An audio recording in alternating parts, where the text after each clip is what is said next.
the Deuk Spine Institute and Surgery Center Vieira. We are getting ready to perform spine surgery on the lumbar spine or lower back. Our patient travels to us from Texas to Florida, and his story is one that to me is so sad and unfortunate. It represents the worst of medicine. He had a fusion done, which, to be honest, the fusion looks okay at L4-5, L5-S1, but he developed adjacent segment disease, and the herniations have gotten so large that they were pinching the nerves, causing weakness in his legs. I told him to come to Florida immediately to get surgery. He couldn't get any help where he lived in Texas. They refused to treat him. He is obese. He weighs 360 pounds. So 360 pounds, he's a big, big man. And nobody wanted to help him because he's so heavy. But I recognized that his weakness was getting worse. He was desperate. He came to Florida. And just a week ago, he informed me that he couldn't walk anymore. He's basically in a wheelchair now. And he has zero strength in his legs. His nerves are crushed. So he has what we call Cauda equina syndrome. Cauda equina syndrome.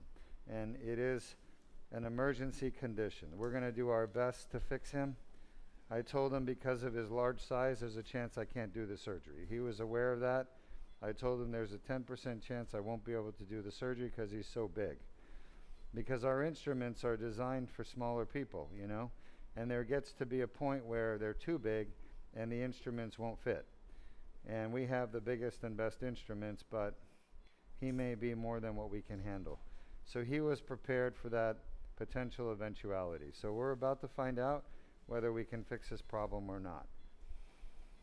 All right, let's get started. If you have questions throughout the surgery, feel free to ask them. I'm going to start by numbing up some skin, and we're going to put a needle in to access the disc. Injecting. Now his herniated discs are actually on both sides, left and right, and he's quite literally paralyzed in his legs. His entire family is here with him to support him. They're all from Texas, and his wife is here. I think it's his brother or brother-in-law is here, and they're here to support him and help him. So they're watching right now, and I told them I would do my very best for him, but it may not be good enough. So we'll see. God willing, it is. All right, let's try the other needle first. Yes, sir. What do you think? Think we might get it with the smaller needle? It looks a little too small. Well, let's give it a try. Now remember, he's already been fused, not by me, but by another surgeon at L4-5 and L5-S1. So basically, we're going above the fusion. Sean? Yeah. So I need you to move a little bit south, if you could. And you could see on the x-rays, I'm going to have Jordan take another picture. You could see on the x-rays the two discs that we're targeting. Show them, Jordan, just above his fusion, that disc there, and the one above that there. So that's what we're targeting. And you could see his screws and rods from his fusion. It's one of the reasons we don't do fusions, folks, is something called adjacent segment disease. Essentially, the disc above the fusions can actually go bad and cause problems. And that's what's happening in this patient. Yeah. And if I have to make two separate incisions, I will. The goal here is not to do few incisions, it's to fix the poor man and get his nerves unpinched. All right, if you have questions during the surgery, please let me know. I do want you to know that most people we operate on, we're doing surgery for their Sean? Well, I have a feeling I'm off, so let's see. Let's just get an AP. Most people we do surgery like this for, it's a herniated disc that is causing back pain.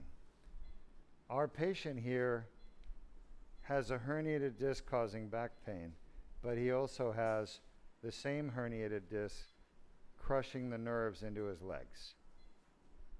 And so it's not just causing back pain, it's causing leg pain. And that leg pain has now evolved into weakness, literally complete paralysis of his legs. So I'm going to do my best to go in there and get the pressure off the nerve roots, okay? We're not too far off. We're actually pretty close to where we need to be. Shot. And I should be hitting the facet right there, which I am. And now I got to get around that facet. Shot. So we're actually not too bad. Better than I expected. Shot. God willing, this will go well for the patient. I'm really praying. I actually woke up this morning. I told my wife, I said, "Why'd you wake up so early?" I woke up at 5:30. And I said, "I couldn't sleep." She said, "Why couldn't you sleep?" I said, "I'm thinking about this patient I have today who's basically paralyzed in his legs. And I've got to try to help him." Shot. And I'm worried about him. I'm really worried about whether or not I can help him. Shot. Give me an AP. I actually lose sleep over my patients. And it's fine. I'm not tired or anything, but this patient in particular I worry a lot about. He's in such a bad shape. That looks good, actually. That looks better than I thought we would get. But so we're really at the limit of the needle, the spinal needle we typically use, but we're in a really good position. And I'm really happy with my trajectory. So it's actually better than I thought. I could feel the herniation. And we're going to go inside. Shot. He has a huge herniation. So I'm going to actually make an incision. Now, normally, let's do some num-num. Dr. Berndes, how is the intubation? I want you all to know this patient's actually intubated with the tube down. Why? We decided to do it this way because we're not really doing the surgery for back pain. We're doing it for crushed nerve roots that are causing weakness in his leg. So he's also so big, obese, and I have no problem saying that because it's true.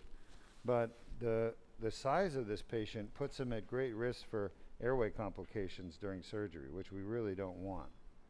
So as a matter of fact, we decided as a team the safest way to do his surgery is to make him sleep so we could secure his airway and make sure we don't lose his airway. Last thing in the world we want is a patient who already has enough challenges in life now that they don't need to have a problem from the surgery from the airway. So he is asleep and intubated. All right, let's see if I can fit another needle right here. Now his incision is going to be a little bigger than our normal, and that's just because, again, let's see a shot. All right, so the needle's still in a good position.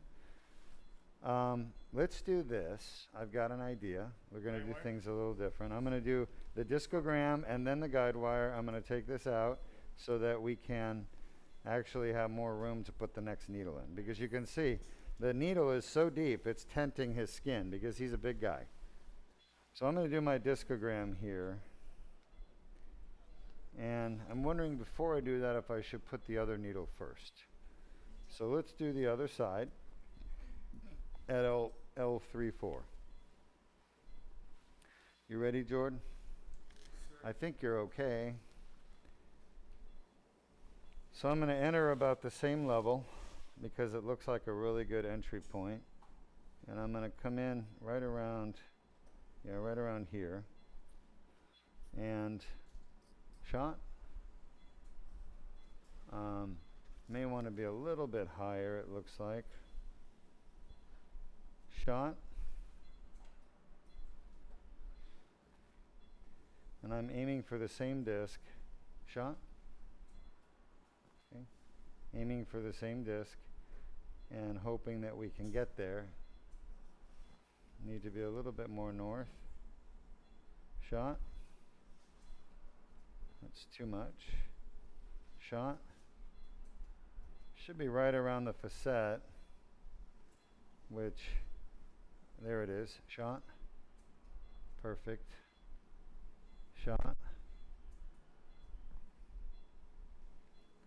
So I can feel the facet. Shot. I'm starting to go around it, which is what I want to do. How is our patient, doctor? Shot. I wonder if I'm on the transverse process. There we go. Shot. Actually, I just got around it. So, really. Huh? Shot. Dehydrated. Give me an AP. So you're giving him fluids. Once again, the needle is literally at the hilt. So it's maxed out. And I still feel like I could push it down a little bit to get into the right spot, which we will do. So far, it's actually going better than I expected for this patient. Perfect. All right, let's do a lateral. So the first step of the surgery, the Deuk laser disc repair, is done with the spinal needle to gain access to the disc. I mean, so much better, huh, with the intubation? Just able to control him, no movement, completely relaxed, able to ventilate him. Huh? Yeah, you wish every case was like this, right? But, yeah. All right. Any questions from our audience? Yes, we have a question from Sunil Patel on Facebook. All right, Sunil, hit me with your best shot. Sorry, Luis, I didn't realize you have it over there. They asked, hello, Dr. Deuk. Just hold it, a little pressure. Hello, Sunil. How many % chances do you think this patient has to get back on his feet? Sunil, that's a great question. Sean, how come the dye is not so dark? Interesting. It's just shot? Yeah. All right, well, we got the blue dye in there, which is what I wanted. Oh, look. It's coming out the other needle. Can you guys see this here? The yes, dye right there? Yep. So the dye, I actually injected it in this needle. It went through the disc and out the other needle. We're definitely in the disc, so that's a good sign. So Sunil, you're asking me what's the chance this patient will get back on their feet? And you know, the problem is that they're already paralyzed. Literally, on a motor exam, a neurological exam, the nerves here are so crushed that he cannot even move his legs. He has to pick his legs up, and he's been living in a wheelchair, you know, and I'm concerned that the strength won't come back. And I told the family that. I told them, but they understand that his only chance of getting his strength back. Can you bring the collimator in a little bit off the back? It's showing my fingers there. The only chance, or Luis's fingers. Oh, no, you're fine. The only chance of getting back to as close to normal as possible is with surgery. So surgery is an absolute must. And the type of surgery he should have, really, there's different options. But you can see the guide wires in the L3-4 disc. That's what I want. So I'm going to leave the guide wire, take the needle out. We're done with that needle. I'm going to use the same needle, I guess, to do the next level. Okay? Why not? I would say the chance that he goes back to being able to walk is 50-50 with the surgery being done perfectly. 50-50 with the surgery being done perfectly. That would be my estimation, okay? Without surgery, he's never going to walk again. He'll be paralyzed the rest of his life. So he has to have surgery to get that 50-50 of being able to walk again. I think there's a chance he's going to have to walk with a walker the rest of his life. There's a very distinct chance of that, okay? But that is the reality of his condition and his situation. I think that the opportunity to fix him and prevent this is past. It should have been done in Texas a long time ago. by his doctors, but they ignored him. They didn't want to deal with him. Why? Why do doctors blow away or blow off patients like this? Well, it's simple. It's nothing to do with his name or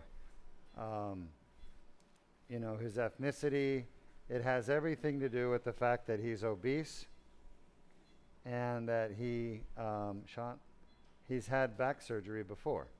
And doctors don't want to do back surgery on a patient who's had back surgery. Why?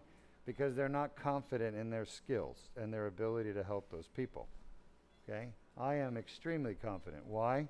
Because I've helped hundreds and hundreds of people like him. Not as bad as him, but I've fixed these people all the time. And I'm very confident in my skills. I know the risks. I know the chance of a complication is very low with this procedure. All right, AP. So I recognize this person needs help desperately to have a normal life, and that I have the God-given ability to help him. I have the team, I have the anesthesiologist, I have the facility, I have the experience and knowledge, and so I am, way off. I am willing to use everything we have to try to help him. All right. So we're not quite where we need to be with that other needle. By the way, for those of you watching, you can see that we use X-ray machine to take pictures while we're doing the surgery, and we use the X-ray for two reasons. One is called localization. I need a shot. Localization means finding the target, identifying the target on the X-ray. And then the other is navigation, which means getting to the target. Getting to the target. So we need to localize and we need to navigate. Now, because he has scoliosis, I feel something, shot. I think it's the facet. Because he has scoliosis, his spine is also twisting away from the left side, going towards the right side. So it's actually moving away from me, which makes the surgery even harder to do, but not impossible. There we go, much better. Okay, so we're close. What other questions do you all have? No current questions, but we do have a comment from Tom on YouTube, and he says, "Best of luck, doctor." Thank you, Tom. I appreciate it. Please pray for this patient, if you would. He needs all the help he can get. I'm really worried about him. All right, that said, let's have the audience see, why do people get back pain from a herniated disc? Let's run our video so they can see that. All right, meanwhile, I'm going to keep trying to navigate this needle tip on the left side to the L2-3 disc. Okay, we're very close. Shot? Very close. We need just a little bit more.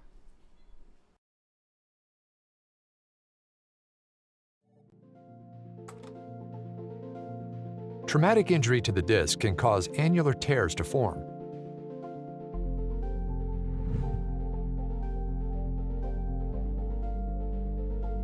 Pressure on the disc causes herniation of the nucleus pulpus through the annular tear. Inflammatory tissues develop within the annular tear, causing back pain.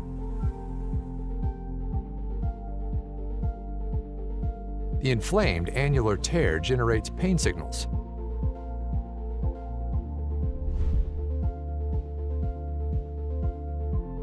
Additional injuries can cause symptoms to worsen.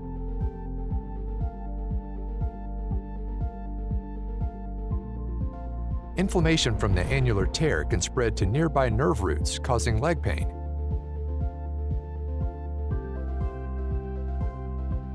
Signals travel up nerves to the brain, causing localized back pain.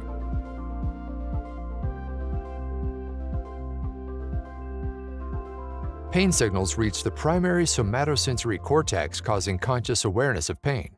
If you have a herniated or bulging disc and back pain, Submit your MRI for a free review at www.mri.deukspine.com. Welcome back. We are still trying to navigate this needle to the shot to the L2-3 disc. All right, I think we're actually, let's just leave it where it is. The X-ray. I just need to find a way to get there. Shot. Shot. It's too low. Shot. That's really good if we're at the disc. AP. So we're talking about navigation using the X-ray machine to see where the needle is, which we're trying to navigate the needle into the disc and really into the herniation is what we're doing. And I'm using the X-ray machine to do that. All right, so we're still a little bit lateral, and I can't remember what the lateral view looked like. So we're too far lateral on the AP. We're definitely hitting bone, and I'm thinking maybe I'll do a second incision higher up. All right, so we're right there, but we're right at the back of the vertebral body. I think I need to be a little bit more medial. So I'm going to try to redirect a little more medial. Shot. And I'm hitting bone. Shot. I feel like shot. I'm right at the back of the disc. Give me an AP. So again, we're using AP and lateral views to navigate to the L2-3 disc on the left side through a transforaminal approach. This is pretty standard for this type of surgery.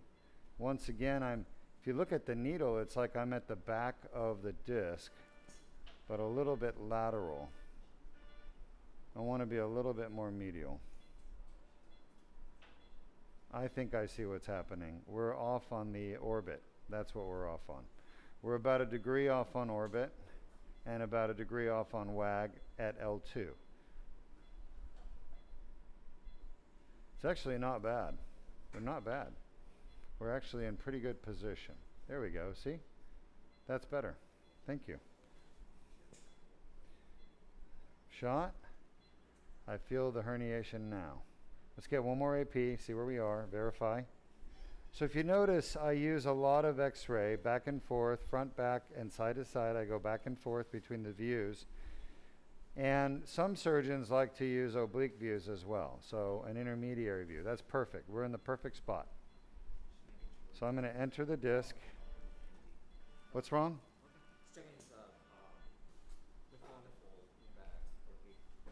Nice. You guys did a great job. Put a Foley in, I love it. Smart. Why not? All right, so that should be going in, and that's in. Shot? Yeah, no, fluid balance. You did the right thing. I love it.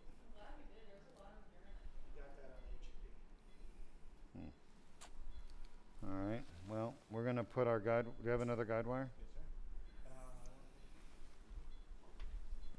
We only need these two. We don't plan to use the long ones then? The long needle? I don't think so. Why, do you want to? No. What I'm saying is if we need the long one, I need two guide wires, remember? Right. That's what I'm saying. But No. We're not going to need the long one. We're actually where we need to be. Thank you. Shot? All right, let's take this I have out. two dilators if you want to put two dilators. Shot?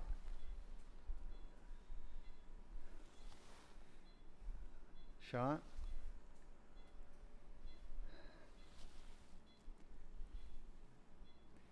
I think we're okay actually. Shot? That's perfect. So we've got our guide wires now. We've removed the needle. So we use this special needle to navigate to the disc, and specifically the back of the disc where the tear and herniation are. Then we put our guide wire through the needle, and the guide wires are skinnier, and there's nothing on the guide wire in this area that would prevent me from putting the next needle in, which I just did. Okay? We're going to go to the right side because he's a bilateral L2-3, L3-4, His nerves are being crushed severely at both levels, and I need to gain access to the 2 discs right here. So we're making a bigger than normal incision. It's not that much bigger, but it's still bigger than normal. And we're going to go through the incision and place this next needle. And this will be the last one. And if we get this one, we're golden. We are going to struggle a little bit with the top of the endoscope because it's a little bit longer than the needle.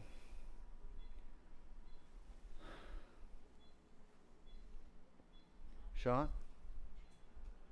But so far, we're doing okay. We may need that long guide wire, that long needle. I don't know yet. Shot. We don't seem to be making great progress here. Just stand by. Yeah. Shot. Too high. Actually, I think we might get it. Shot. Oh, I feel the bone. Good. Shot. Close.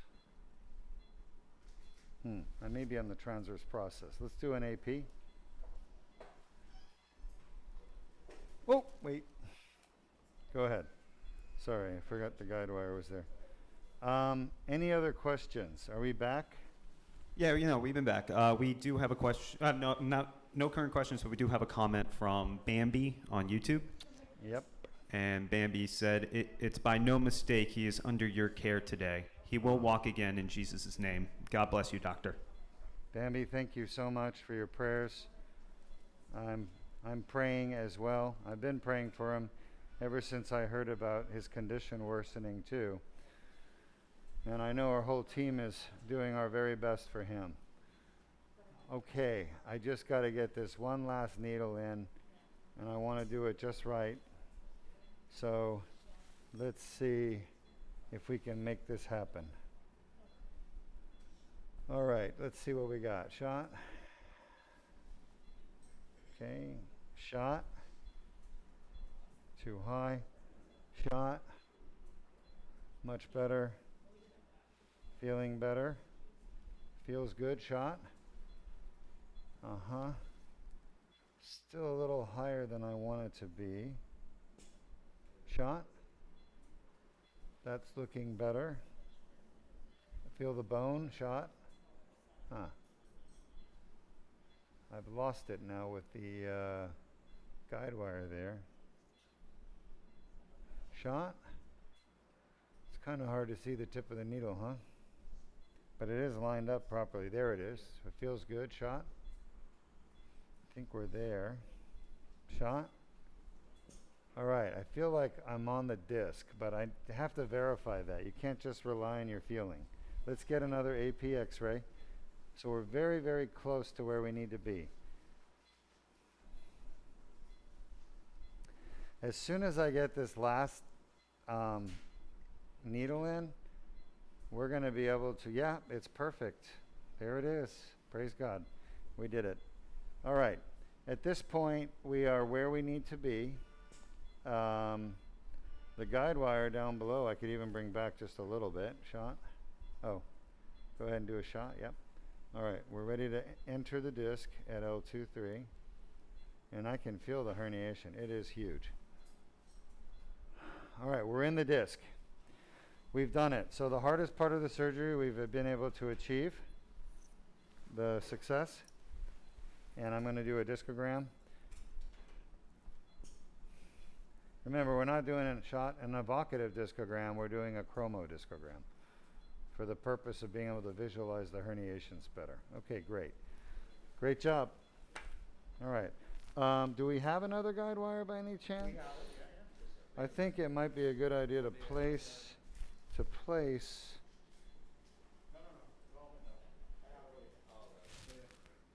the guide wire. As a matter of fact, we are going to need 2 more guide wires. You're right. Yep, we're going to place this one. And then we're going to have one more to start the actual surgery. Shot?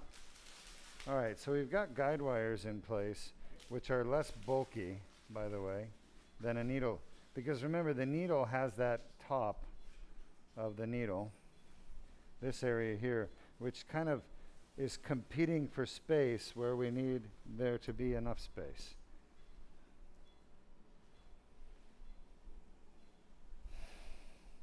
Just want to make sure everything I do is proper, because we are doing things a little bit different than normal. All right, now we've got our path of safety to the discs. We're going to follow these paths of safety, and we're going to now start the actual surgery that is going to remove the herniations that are crushing his nerves, that is taking away his ability to walk. And let's get started. We're going to start with 3-4, right? Let's start with 3-4. So we're going to run the dilator down right over the guide wire. Shot. Remember, we're coming from the side, so I'm actually shot. I'm coming as far lateral as I can safely. I don't need an AP. So I can try to get the herniations as much as possible that are crushing the nerves. For those of you interested in endoscopic spine surgery, you want to go as lateral as you can without compromising the abdominal cavity, and you want to remain retroperitoneal, and you want to be able to get, by going more lateral, you get more anterior in the spinal canal. I'm sorry, you get more posterior. I meant to say posterior. Let me see. All right, pretty good. We're getting there. Shot. Yeah, take the guide wire out. He looks a little bit like a porcupine, right? Shot. We're inside the disc. So far, the hardest part of the surgery, which is the anesthesia, has been going very well. Now, the second hardest part of the surgery, which is the surgery, has been going really, really in his favor. I think we're going to be able to get this done. And God willing, he'll walk again. Because he's paralyzed right now. Completely paralyzed. Shot. Uh-huh. Shot. Oh, it's going to take it all the way to the max. I think that's good. That's good. Mm-hmm. And let's get a shot. Perfect. So you can see our tube that we're doing the entire endoscopic surgery in is inside the back of the disc. Now we need the fluid adapter on. Yeah, we're going to take the fluoro out. We're done with it. Look at all the blood we've lost, folks. If this patient's surgery was done at the hospital and any other type of surgery, there would be a blood fest. He would be bleeding everywhere because he's a big guy, he got a lot of vasculature. But with endoscopic surgery, there's no bleeding. It's a few drops. Why doesn't this surgery have more popularity among spine surgeons? The answer is because the companies that manufacture the screws, rods, cages that go into people's spines, they don't want this surgery popularized. We don't use any metal, and we're not doing a fusion. You guys could see the screws and rods from his prior fusion. That was done in Texas. Okay? That surgery caused him to need more surgery. And that's what I'm doing today, is the more surgery. Folks, stay away from fusions. They're unnecessary now. The surgery you want is the Deuk laser disc repair. You don't need to have a fusion done afterwards. Okay, let's run a video. There's his herniation, showing the Deuk laser disc repair and how it works.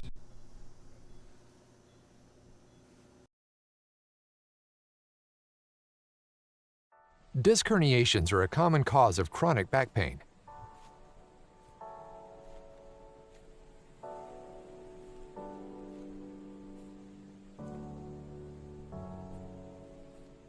The inflamed annular tear causes back pain. Inflammation of the nerve roots causes leg pain. a Band-Aid-sized skin incision is made.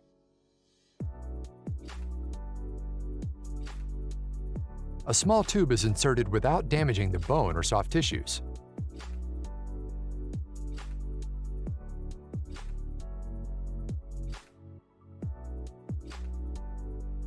The laser removes the herniation and debrides the annular tear. The annular tear heals on its own.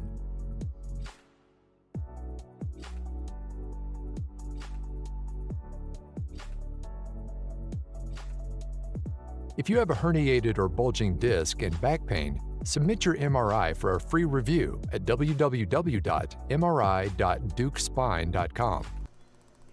All right, welcome back. So I'm going to talk to you a little bit about just how corrupt this spinal fusion and artificial disc businesses are. Are you all ready for this? I believe we're ready. Okay. This patient right here that we're operating on had a spinal fusion done in Texas at L4-5, L5-S1. Go back and look at his x-rays. You'll see the screws and rods. Well, folks, exactly what I've been telling you for years. The surgeon who did his surgery was getting kickbacks for putting the metal in. For putting the metal in. Kickbacks. Okay? And guess where that surgeon is today? He's in jail. I just been informed he's in jail with 14 other people involved in a kickback scheme. Now I'm going to tell you folks something. This is happening all over the United States. Kickbacks to spine surgeons putting metal in people's backs. I have never taken a kickback. I never will. I don't need to. It's unethical. It's wrong. But there are spine surgeons left and right on every corner, every academic center. Okay? You look at the big spine surgeons at the academic centers. They're taking kickbacks. The kickbacks are disguised as royalty agreements or consulting agreements or, you know, some type of a way to give money to the surgeon in exchange for doing fusions on patients. You guys are the guinea pigs, the victims. You're taking all this metal, spinal cord stimulators, morphine pumps, screws, cages, plates, rods. Jesus. And it's all for kickbacks for the surgeons putting it in, or pain management doctors. Okay, I keep telling you about it. Here's a living proof. This poor patient had spinal fusion done in Texas. His surgeon is in jail. He told me I can't even go back to my surgeon because he's in jail. He's in jail for how long? 75 years. 75 years? What is it? Oh, All of them. 7 years. 75 years for all 14 people involved in the fraud. By the way, there's the guide wire from the other side. And I've already blasted it with a laser. Shiza. So I've got to try not to blast it too much more. All right, you can let go of that. Okay. So, y'all hear that? This is living proof of what I tell you all the time. These patients are getting metal put in, fusions, recommended by their spine surgeons because of the kickbacks that these surgeons are getting. Now, it's not that I don't know how to do fusions. I know how to do fusions. I've done thousands. But I never got a kickback for them. I did fusions because they actually work, as long as you do it right. And unfortunately, 95% of spine surgeons, they don't do it right. They don't know how to do the surgery right. They do one surgery, and then they bring the patient back, and they do another one. And they basically make the patient have to keep coming back for more and more surgeries and more fusions. More and more money for the surgeon. Okay? My point is simple. Avoid metal being put in your spine, folks. Go natural. Go with endoscopic surgery. There are no kickbacks with endoscopic surgery. Why?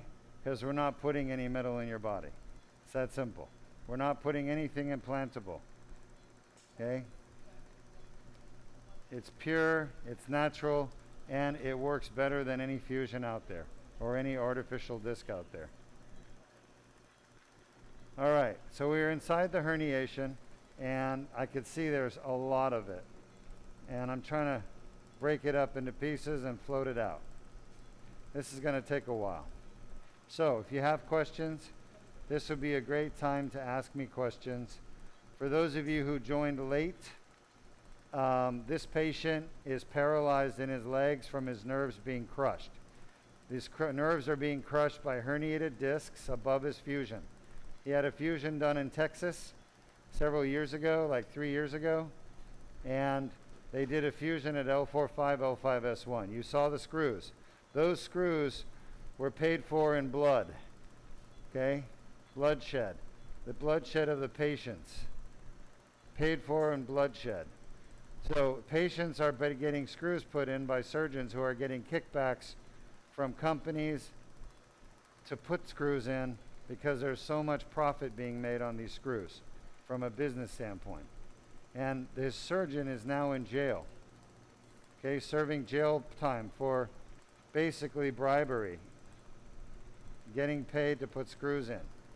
I'm going to tell you something.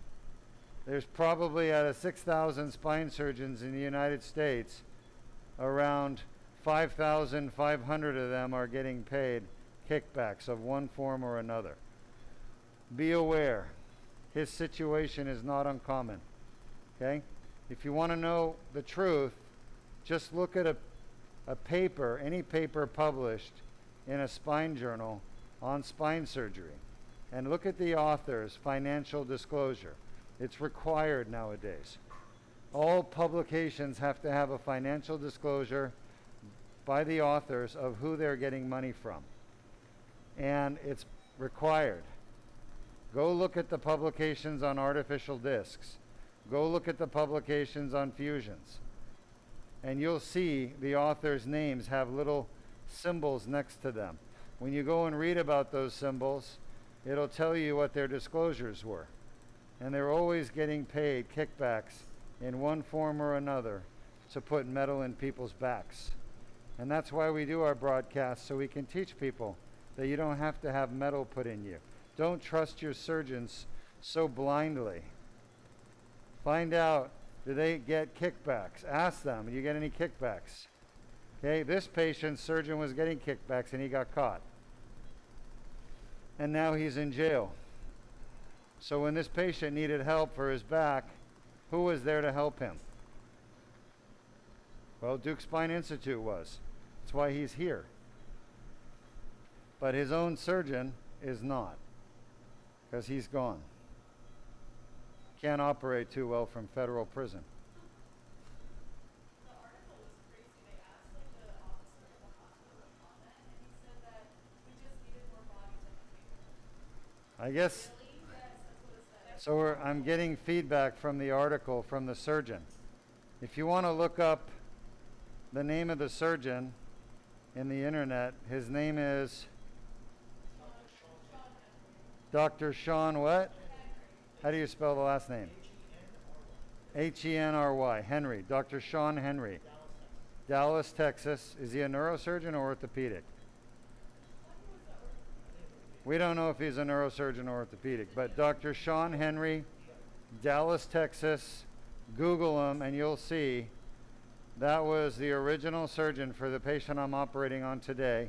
He's in jail because he was accepting bribes for putting metal in patients' backs and necks, okay? And I'm going to tell you something. This doctor is par for the course. I know lots and lots of spine surgeons getting kickbacks. And these people are above the law. And you guys are the victims getting your fusions from them, okay? They're all eventually going to get caught. And they're all eventually probably going to go to jail if our government does its job right. So anyway, things are going well. There's a lot of herniation here. It's taken a long time to work through it. Doesn't surprise me. It's kind of what I expected for this patient, given the severity of the stenosis or narrowing. Any questions? Yes, we actually have a lot of questions. This first one comes from Dell on YouTube. And their question is, you enter the sheath inside disc and up to anterior border of the vertebral body in lateral view. But my professor used to do it at the junction of disc and the foramen mid particular line. How do you do that? Well, first of all, welcome to our broadcast. It sounds like you may be a surgeon watching, which is good. And what I will tell you is that your professor who instructed you is using a technique called the outside-in technique, where you start in the foramen and you work your way to the herniation. I learned my technique from Dr. Tony Young. He is probably, in my opinion, the greatest endoscopic spine surgeon for the lumbar spine in the world. But he's now retired. He's done over 10,000 lumbar endoscopic surgeries. He was in Phoenix, Arizona. You may have heard his name. He's published papers.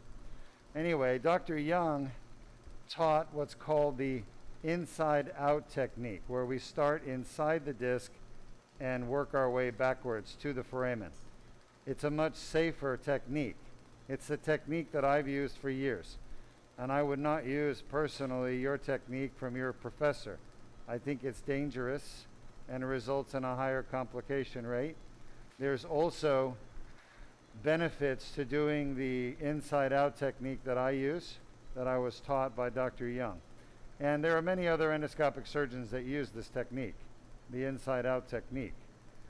Other benefits include the fact that when we place the dilator into the disc, we actually reduce the herniation from the foramen into the disc using the dilator. So it actually helps remove the herniation from the disc. I should say from the foramen, where the nerve root is being compressed. So that's another advantage of the inside-out technique that I use that was taught to me by Dr. Tony Young. But there are two different fields, there are two different groups, disciplines. There's inside-out and outside-in. And it sounds like your professor was a outside-in person. And there's nothing wrong with it, I just wouldn't use it myself because I don't think it's as good. Good question. This next question comes from John Doe on YouTube. And John Doe asked, "Hey, Dr. Deuk, it's John Doe. My MRI is complete, and my chiropractor and I are going to go over it more in detail. However, after initial viewing, the L5 is collapsed, and the herniation is going off the left. When sending you the MRI contents, do you need the disc/CD, or do you want photocopy images?" Yeah, so first of all, John Doe, welcome to our broadcast. We need you to fill out the form, which is online. It's going to ask you for information. And once the form is near completion, you'll have the opportunity to send us your MRI by giving us a portal address and username or credentials, login credentials, so we can access it through a portal. Or you can send us a CD with your MRI images, but we do need the images. We need all of the images, not just a couple. We need all of them. So you could also sweep the images off of a file that you may have on your computer, sweep them onto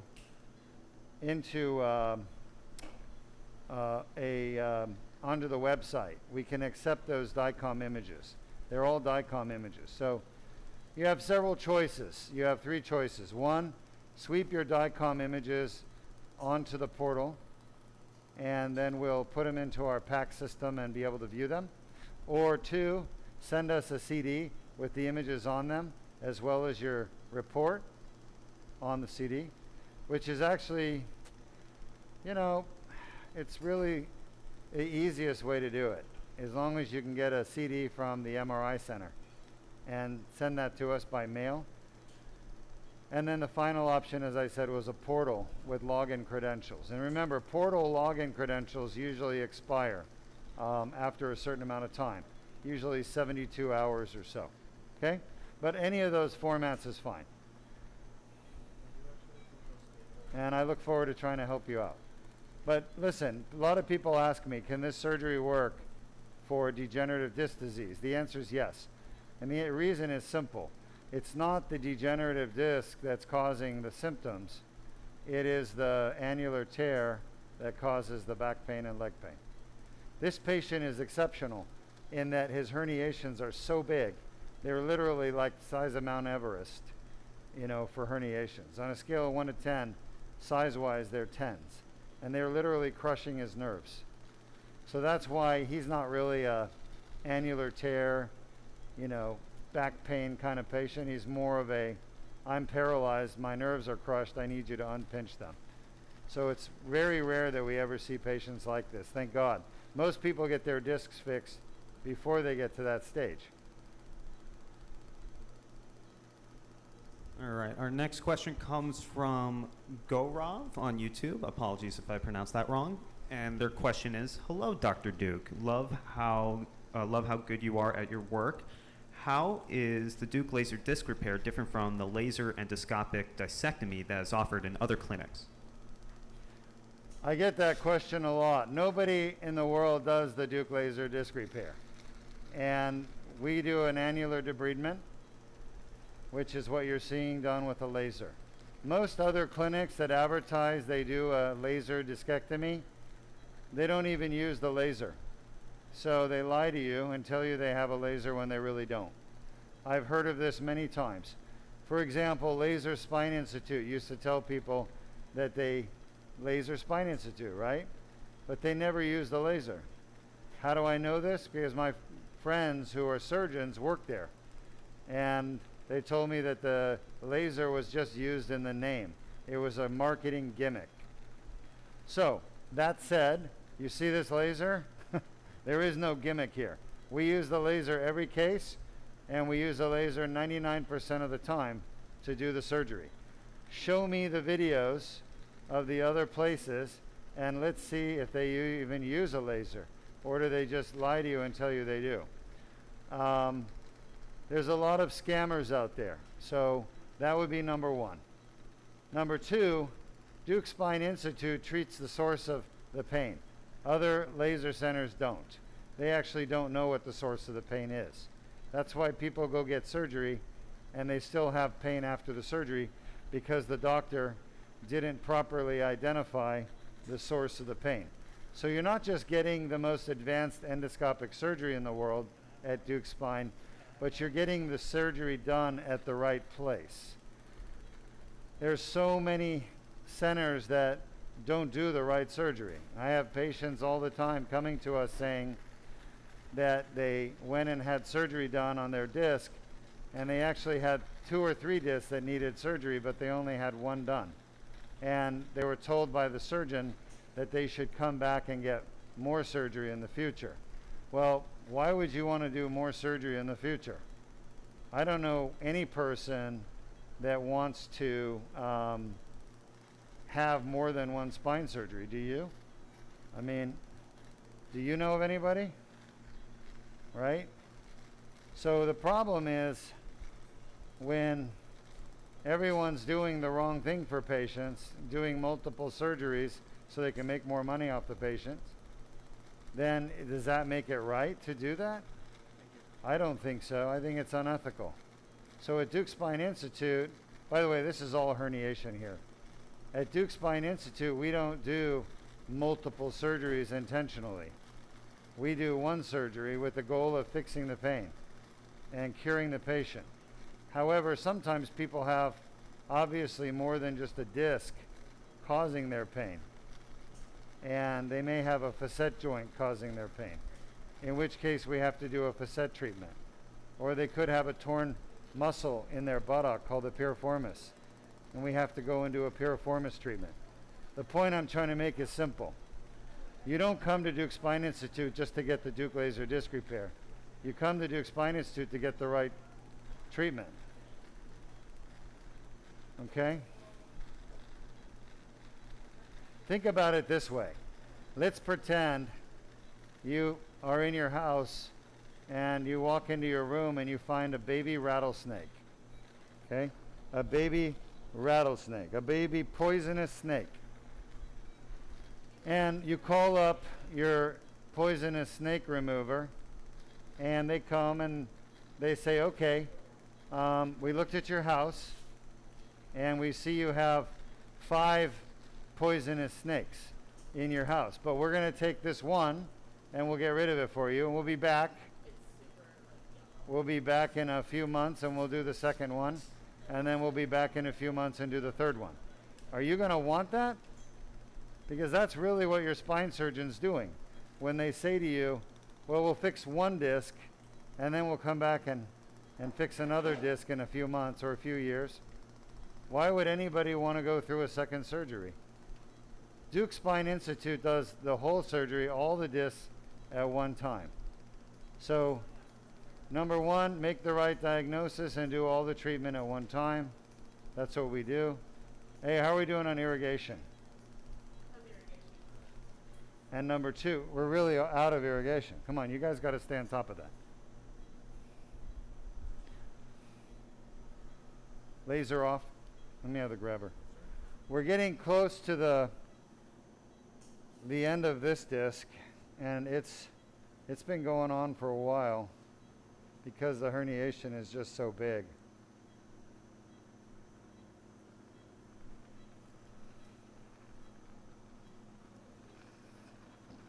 We have another question.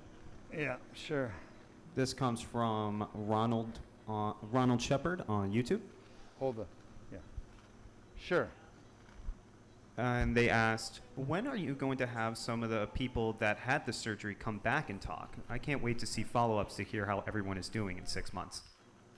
Well, we have those. So first of all, Shepard, thanks for commenting, but we actually have people that come back, and we've had a few testimonials at 6 months. But you got to understand something. We're a doctor's office. We're not a movie production studio for your benefit.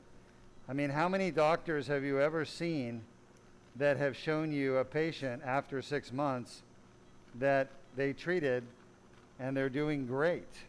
Nobody. How many doctors show you testimonials? Very few. If you look at other doctors' testimonials, they may have a couple, like a few, under 5, maybe 10 at most. We have hundreds of testimonials. The reason our patients don't come back in 6 months and do a testimonial is because they're doing so good, there's no reason for them to come back. Okay? Don't you think if there was problems that people would be posting online, I had Deuk laser disc repair and I'm not doing well? I mean, do you realize all these people pay cash for their surgery? They pay out of pocket. Don't you think people who would pay cash for their surgery would be online complaining if they didn't do well? Sure, we have the odd complaint here and there from somebody who had to pay cash, you know, about having to pay cash because their insurance wouldn't cover it. But don't you think that people who are paying thousands of dollars for their surgery would be complaining about it if they didn't get better? If they didn't get really a lot better? Absolutely. So the absence of complaints should be a good indication for you to understand there's a big piece of herniation. And that's because the surgery works and it lasts.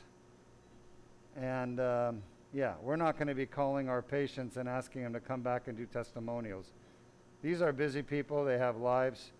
Their job in life isn't to come and do testimonials for Deuk Spine Institute. So I think it's a bit unreasonable for you to ask for that. But that said, we do have, can you hold that?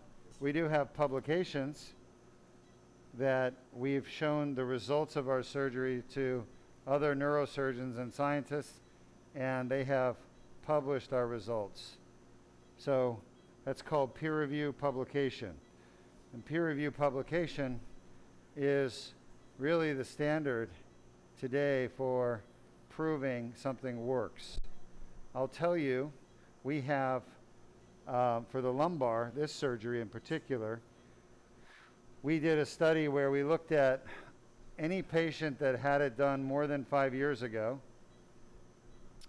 and we looked at their back pain and their leg pain after 5 years. Turns out that we had an average of 6 years for the whole group, 6 years follow-up, and that they had 95% of their back pain was gone at 6 years. 95% of their leg pain gone at 6 years.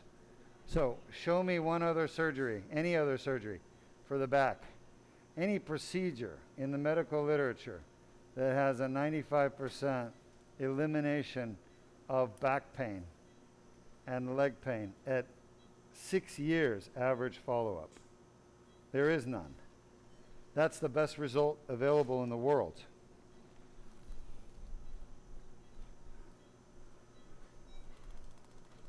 All right, good question, but yeah, we just don't really ask our patients to keep coming back to the office so that we can shoot a video of them 6 months after their surgery. How about with it? You know, people go back to the doctor's office because they need medical care.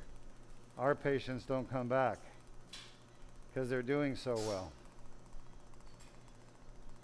That should be a good sign. All right, next question. No further questions, but we do have a comment from S. Dell, commenting from his question from earlier, the junction of the disc and the foramen.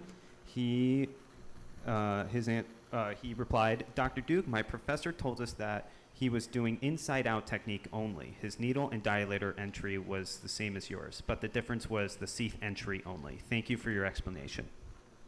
All right, you're welcome.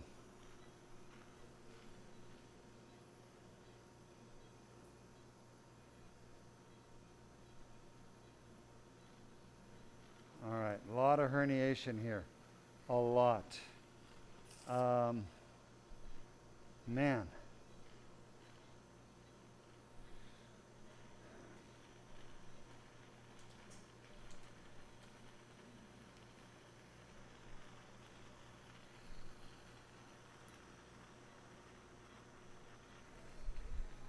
All right, let's show the audience the difference between, say, a Deuk laser disc repair and a spinal fusion, which would be the alternative surgery.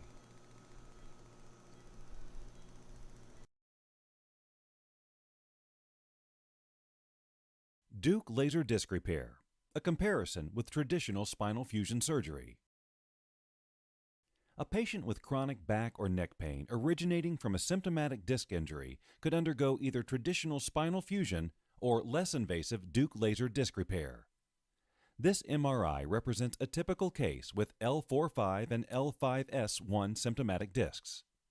A symptomatic disc causing neck or back pain can include bulging discs, herniated discs, ruptured discs, degenerative discs, protruding discs, spinal stenosis, radiculopathy, and sciatica. This patient can choose traditional fusion surgery or the Deuk laser disc repair to help alleviate the pain caused by and within the symptomatic discs. Here, two patients with comparable disc injuries are treated. On the left, the highly invasive spinal fusion, and on the right, the least invasive Deuk laser disc repair. The spinal fusion requires a very large incision, usually leaving a large scar. The Deuk laser disc repair requires only a very small incision, usually less than a ½ inch long. In this small opening, a cylindrical rod, called a dilator, is inserted to gently spread the muscle to create a small passage and guide through which the surgery is performed endoscopically. The incision for the fusion continues, including penetrating the skin, fat tissue, and multiple layers of muscle through to the bone. With the Deuk laser disc repair, a mallet is used to advance the tip of the dilator into the symptomatic disc. A tube, called the tubular retractor, slides over the dilator and is carefully positioned into the disc, again using the mallet. The rest of the entire Deuk laser disc repair surgery will occur inside this narrow tube. To access the spine, the spinal fusion requires the muscle to be separated from the vertebrae. This very invasive action causes trauma and permanent damage to the muscles. Whereas in the endoscopic Deuk laser disc repair, the muscle is not damaged. The endoscope camera is inserted into the tubular retractor to allow the surgeon to guide the laser inside each symptomatic disc. To accommodate the fusion hardware, a large bone grabber is used to perform a laminectomy by removing bone from the spine. The fiber optic laser used in the Deuk laser disc repair is manipulated with great accuracy to remove only painful inflammatory tissue from the disc. In this highly magnified view, the laser is used to precisely remove damaged disc material that is causing the pain. The laser is debriding, or essentially vaporizing, damaged tissue in the disc's outer layer, or annulus, specifically at the annular tear, the source of the rupture or herniation and pain. After the fusion patient's damaged discs are removed, a metal or plastic cage housing bone grafting material is inserted in place of the removed discs. Once the laser has removed the painful part of the annular tear, the endoscope and tubular retractor are removed, leaving less than 1/2 inch incision in the skin, which is closed with a single stitch, Steri-Strips, and a Band-Aid. Total time for the Deuk laser disc repair surgery, approximately 1 hour. The fusion, however, is still underway. Holes in the spine must be tapped in preparation for the large pedicle screws that anchor the fusion hardware. The Deuk laser disc repair patient is in recovery usually 45 to 60 minutes before released to go home. The fusion screws are inserted into the bone, as shown in the X-ray. After all screws are in place, rods are used to connect the screws together to prevent movement of the secured vertebrae. Cross-links are added to bridge the rods together for additional stability. Fusion hardware, by design, is to fuse joints that normally move, preventing natural movement in the damaged portion of the spine. Whereas with the Deuk laser disc repair, there is no loss of movement. Normal movement and flexibility of the disc and joints is preserved. The Deuk laser disc repair patient is soon back home, enjoying life, with a very fast recovery, allowing normal activities without pain. Meanwhile, bone graft material is placed throughout the fusion surgery site. These morselized pieces of bone will eventually grow together to help promote the fusion process. Prior to closing the wound, a temporary drain is installed to allow excess fluid to drain. Average surgery time of a traditional 2-level fusion is 2.5 hours, with an additional 3 to 4 hours in the recovery room. As we've seen, in comparison, a spinal fusion requires a much larger incision and results in a significant amount of scar tissue. The Deuk laser disc repair's 1/2 inch incision leaves no scar tissue around the spine or nerves. A large amount of bone is removed with a spinal fusion. With the Deuk laser disc repair, no bone is removed. Each disc is accessed through a natural opening in the spine. The entire disc is completely removed in a spinal fusion, even though only 5% may be damaged. The Deuk laser disc repair leaves the normal parts of the disc in place and removes only the painful annular tear on the damaged disc. Fusion requires hardware, including screws, rods, plates, etc. The Deuk laser disc repair does not require any hardware. The patient is totally hardware-free. Fusion surgery is very invasive. Cutting and moving the muscle structures and tissues for a spinal fusion causes trauma, resulting in permanent damage to the muscles. Whereas with the Deuk laser disc repair, there is no damage to the muscles. The Deuk laser disc repair is the least invasive surgery available to repair a damaged disc. With spinal fusions, patients are required to take highly addictive narcotic painkillers, which can cause constipation, bowel, and bladder complications. Due to the minimal pain, narcotics are not needed with the Deuk laser disc repair. Spinal fusions have a high risk for infection. The Deuk laser disc repair has a very low risk for infection. In the 7 years the Deuk laser disc repair has been performed, there have been no infections. Spinal fusion surgery has a very long recovery and requires a great deal of physical therapy and time to heal from the trauma in the muscles and the spine itself. Whereas the recovery from Deuk laser disc repair is in a matter of hours or days, rather than weeks or months. With fusion, the spine is being fused together, losing movement. Whereas there is no fusion with the Deuk laser disc repair. Normal movements of the joints in the spine is preserved. Spinal fusion results in loss of mobility. There is no mobility loss with the Deuk laser disc repair. In fact, most Deuk laser disc repair patients experience improved mobility after the surgery. The Deuk laser disc repair is FDA approved. All the instruments and equipment used are FDA approved. This proprietary surgery itself has been peer-reviewed and published and is performed exclusively at the Deuk Spine Institute. With the highest published success rate of 95%, the Deuk laser disc repair is proven to be the most successful and least damaging spinal surgery in the world for the treatment of symptomatic damaged discs causing back pain, neck pain, sciatica, and radiculopathy due to herniated, degenerated, or bulging discs.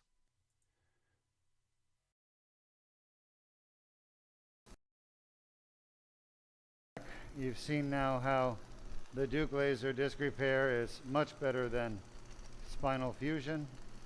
Spinal fusion is completely unnecessary when you have this technology, endoscopic technology that we have. We are still working on the left L3-4 disc. This is the one that is, let me have a grabber. It's adjacent or next to the fusion, just above it. And what I'm doing is I'm removing the herniation a little bit at a time, and I'm working my way posteriorly towards the back of the disc where the worst bits of the herniation are. And you can actually see how I'm using this surgical instrument called the pituitary to remove bits and pieces of herniation. And every little piece I get out gets a little more pressure off of his nerve. Okay? So our goal here today is really what we call decompression, which means to get the pressure off. Laser. Come on, Oscar, pay attention. Oh, you're going to be remembered as the guy who doesn't pay attention. Is that what you want? Okay. Let's pay attention. I need you here. Mentally, not just physically.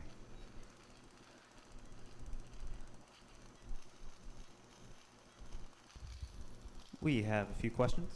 Sure, we'll take those questions. The first one comes from Gaurav on YouTube once more. And they asked, as people grow old and the disc dehydrates, does that reduce the chances for fresh disc herniations? Yes, great question. So the question was, as the disc dehydrates and degenerates, does that reduce the risk for fresh herniation? Well, it's a great question, and the answer is twofold. You would think with less nucleus that you would get fewer herniations, right? The problem, though, is that the nucleus in a degenerated disc is not normal. It doesn't stay together, clump together. It actually fragments. And then because it's fragmenting, it's easier for it to come out. All right? It's easier for it to herniate. So it's kind of a situation where, yeah, you have less nuclear material. However, you also have less normal nuclear material. And the nuclear material that's there can herniate very easily. So, great question. And the answer is that I don't know. But it would be a great study to look at. You hear that, Arias? Are symptomatic disc herniations more likely in a normal disc, a relatively well-preserved disc, versus one that is degenerated? So you could, look at the outcomes or natural history of symptomatic disc herniation in people with a relatively well-preserved disc height versus those with, say, 50% loss of natural height and degenerative changes. Can you move that, please? Thanks.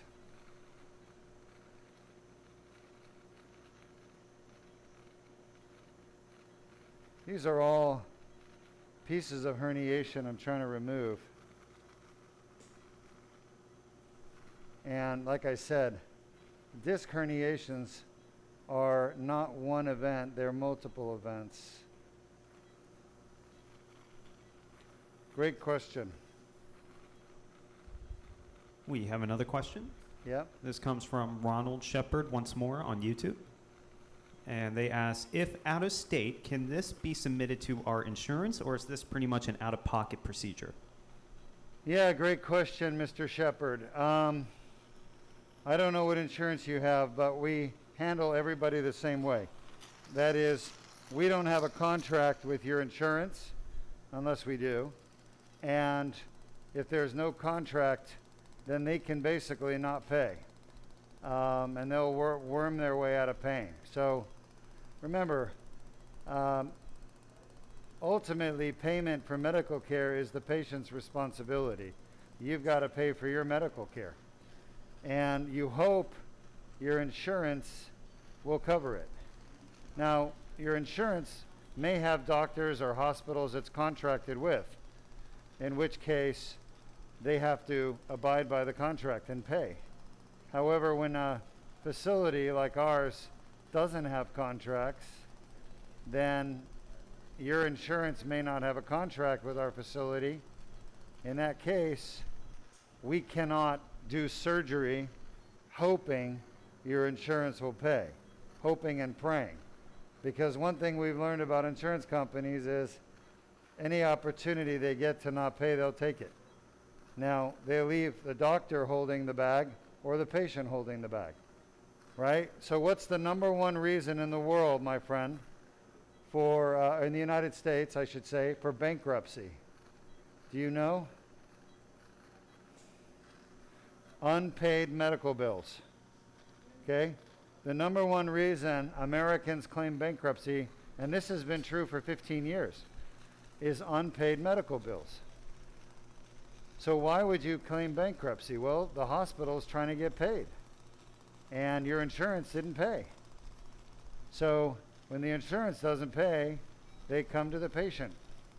Well, we can't survive. We're a small company. We can't survive on unpaid medical bills. We can't survive on karma and goodwill. We can't survive on prayers. I'm a big believer in prayer, but we can't survive on prayers. Our overhead every month is massive to cover all of our expenses.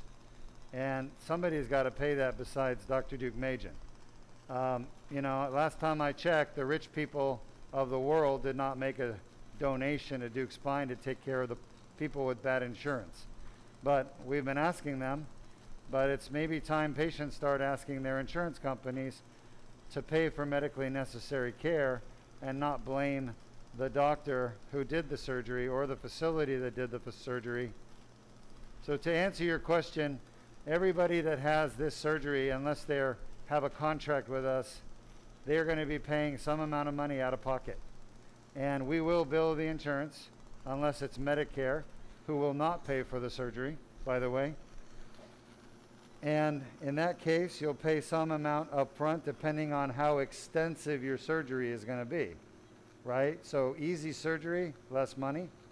More complicated, more timely, more supplies, more staff, more anesthesia, more expensive. That's how it works. And by the way, that's how it works with all hospitals.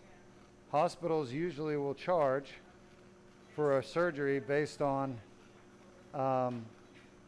how difficult the surgery is, how much supplies it uses, how much staff it uses. So not all surgeries cost the same. And in spine surgery, definitely not all spine surgeries cost the same.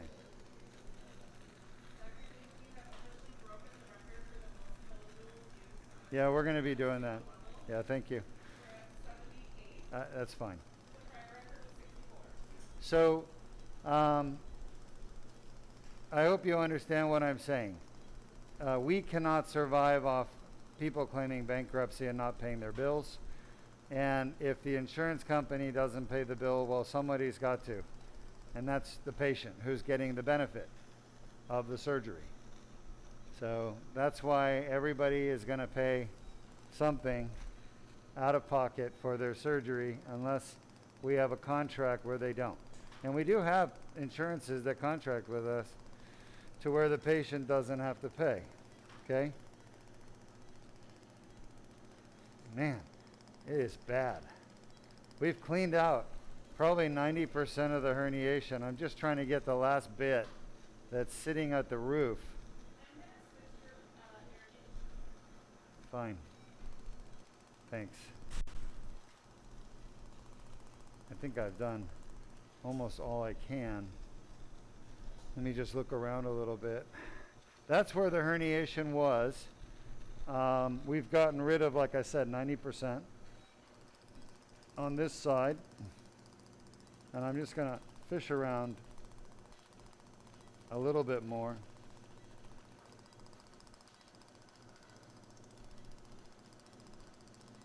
Great questions. So for those of you with out-of-state insurance, yes, we will bill them. We don't know if they're going to pay or not. But you will have to come out of pocket with some money for these surgeries, as does everybody else, unless we have a contract with your insurance. We have another question. Sure. You This guys see the guide wire from the other side right there? Yep, I'll take it. This question comes from Gaurav on YouTube once more. And they ask, after the Deuk laser disc repair, what keeps the nuclear material from pushing out of the tear, since the tear hasn't been sealed yet and won't be around for a year? Yeah, great question. Love it. See the nuclear material down there? It's not coming out, is it? Right now it's not coming out. So what's going to keep it from coming out is the patient following our instructions. Specifically, we tell all of our patients, no bending at the waist. Can we keep that down, please? No bending at the waist for 3 months, and no carrying more than 40 pounds of weight for the first year. So.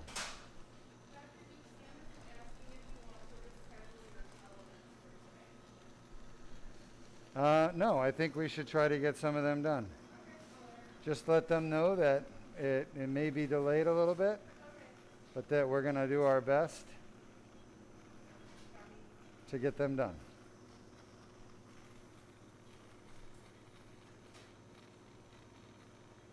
Grab her.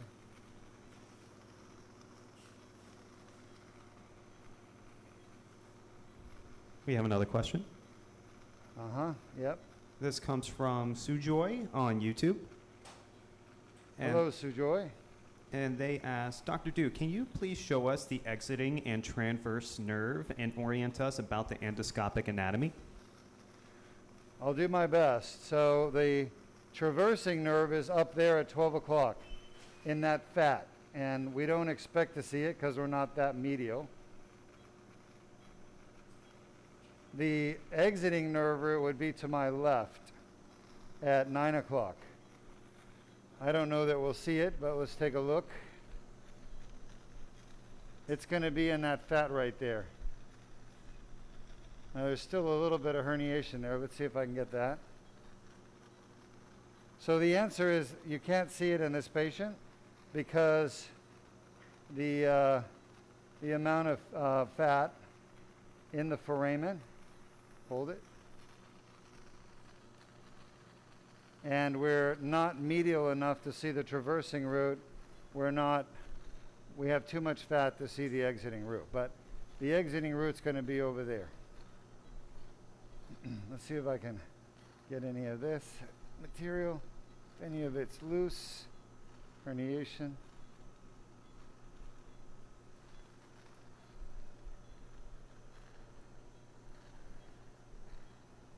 Great question.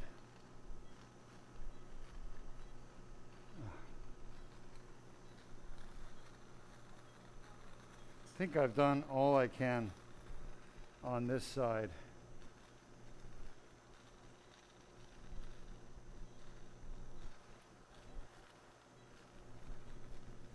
I think I've done all I can on this side.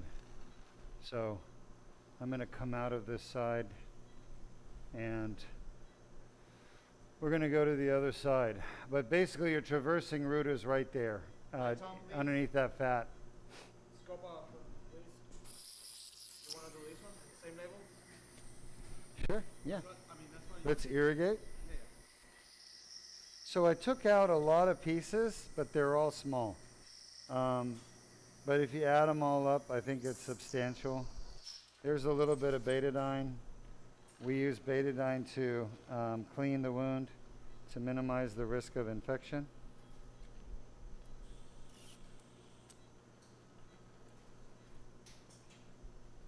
Great questions today. Why is my suction not on? Come on.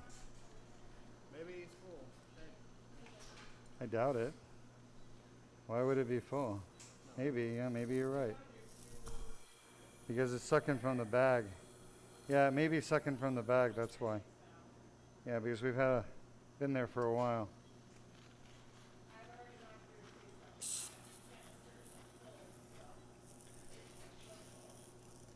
All right, so we've put a little antiseptic. We've never had an infection. No, I'm done. With the Deuk laser disc repair.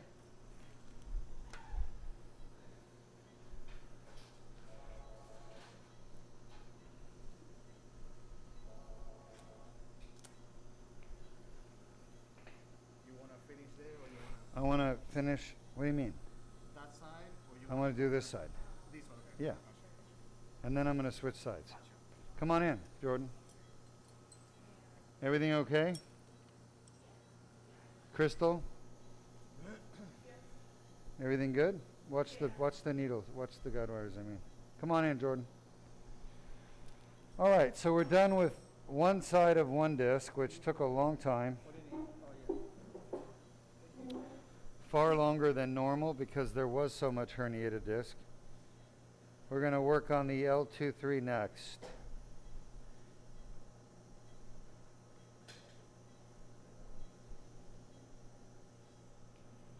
The goal here is to remove as much herniation as we can to create more room for the nerves.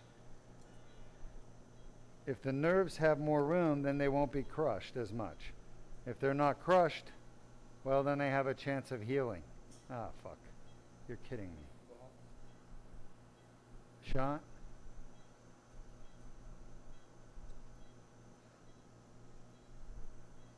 Shot?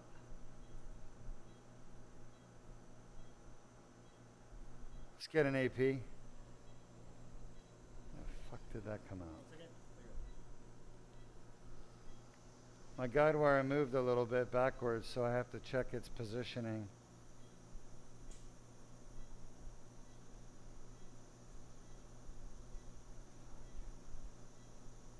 You want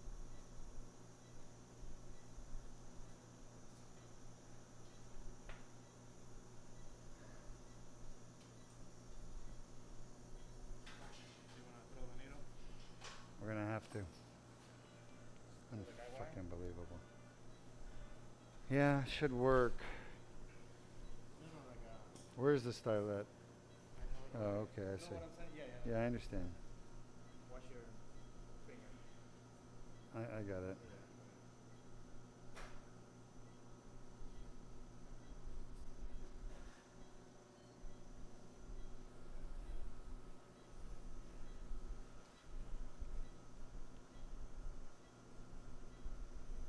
Shot.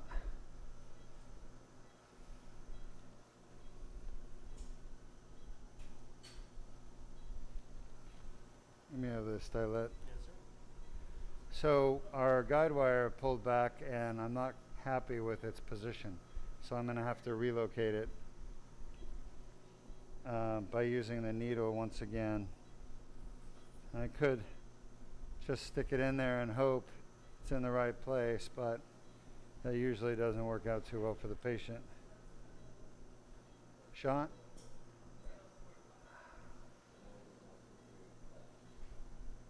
Shot.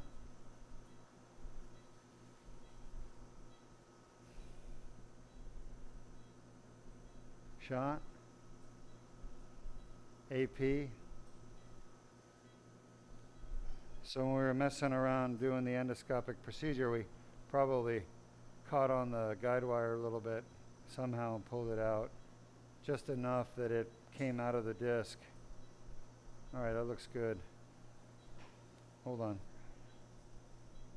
All right, so we're back in. Just, yeah, go lateral.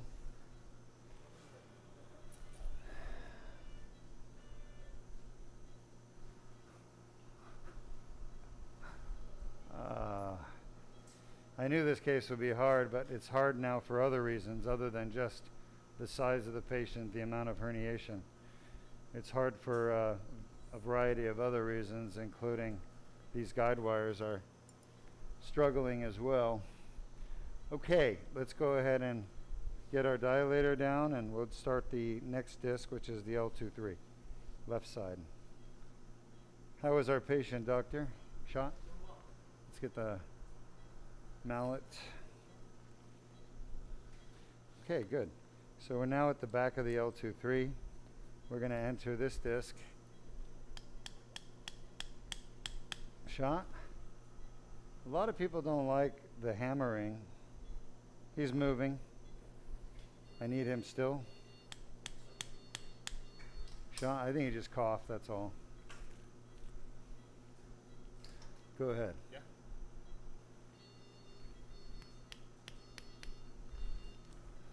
All right. Go ahead, get the... What's going on?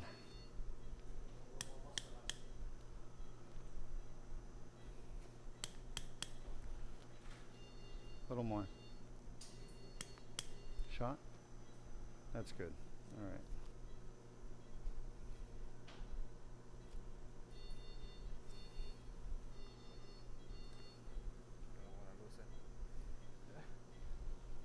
You shouldn't lose it. It will be close. That's good. Yeah. All right. Let's go. Get at it with the fluoro.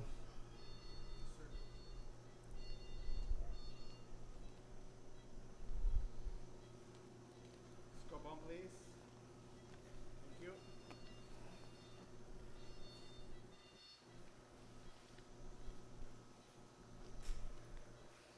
I need the endoscope.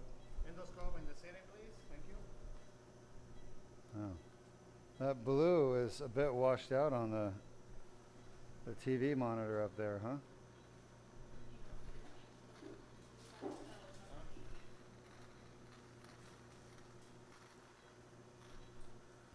What is it?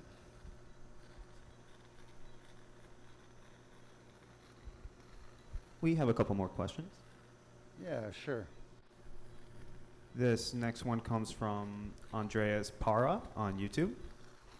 And they asked, "Hi, Dr. Deuk. In a multiple disc herniation, if one of them is causing the symptom, do you only fix the one causing the symptoms, and why? Not all of them." Yeah, great question. The answer is you are correct. We only fix symptomatic disc herniations. The reason why is the best we can do with surgery is to make the disc less symptomatic. Okay? So the best we can do with spine surgery is to take away your symptoms. No one's ever going to make your disc look normal. There is no surgery that makes discs look normal. There's no such thing. So all surgeries will make your discs hopefully better, but definitely not normal looking. Now there is argument that, well, if the Deuk laser disc repair allows the tear to seal in the back of the disc, then why not do it and prevent the disc from degenerating further? And that's a very good argument. I agree with you. That is really, in my mind, the only justification for doing this surgery, this particular surgery, and no other,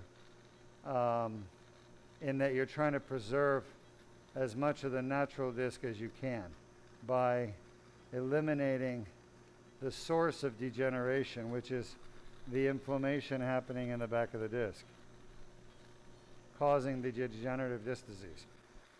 All right, great question. You can see the guide wire from the other side. You can see the tear right there.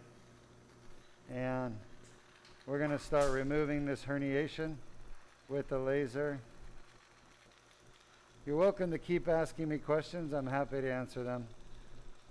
We have another question. Uh-huh. This comes from Will Rivera on YouTube.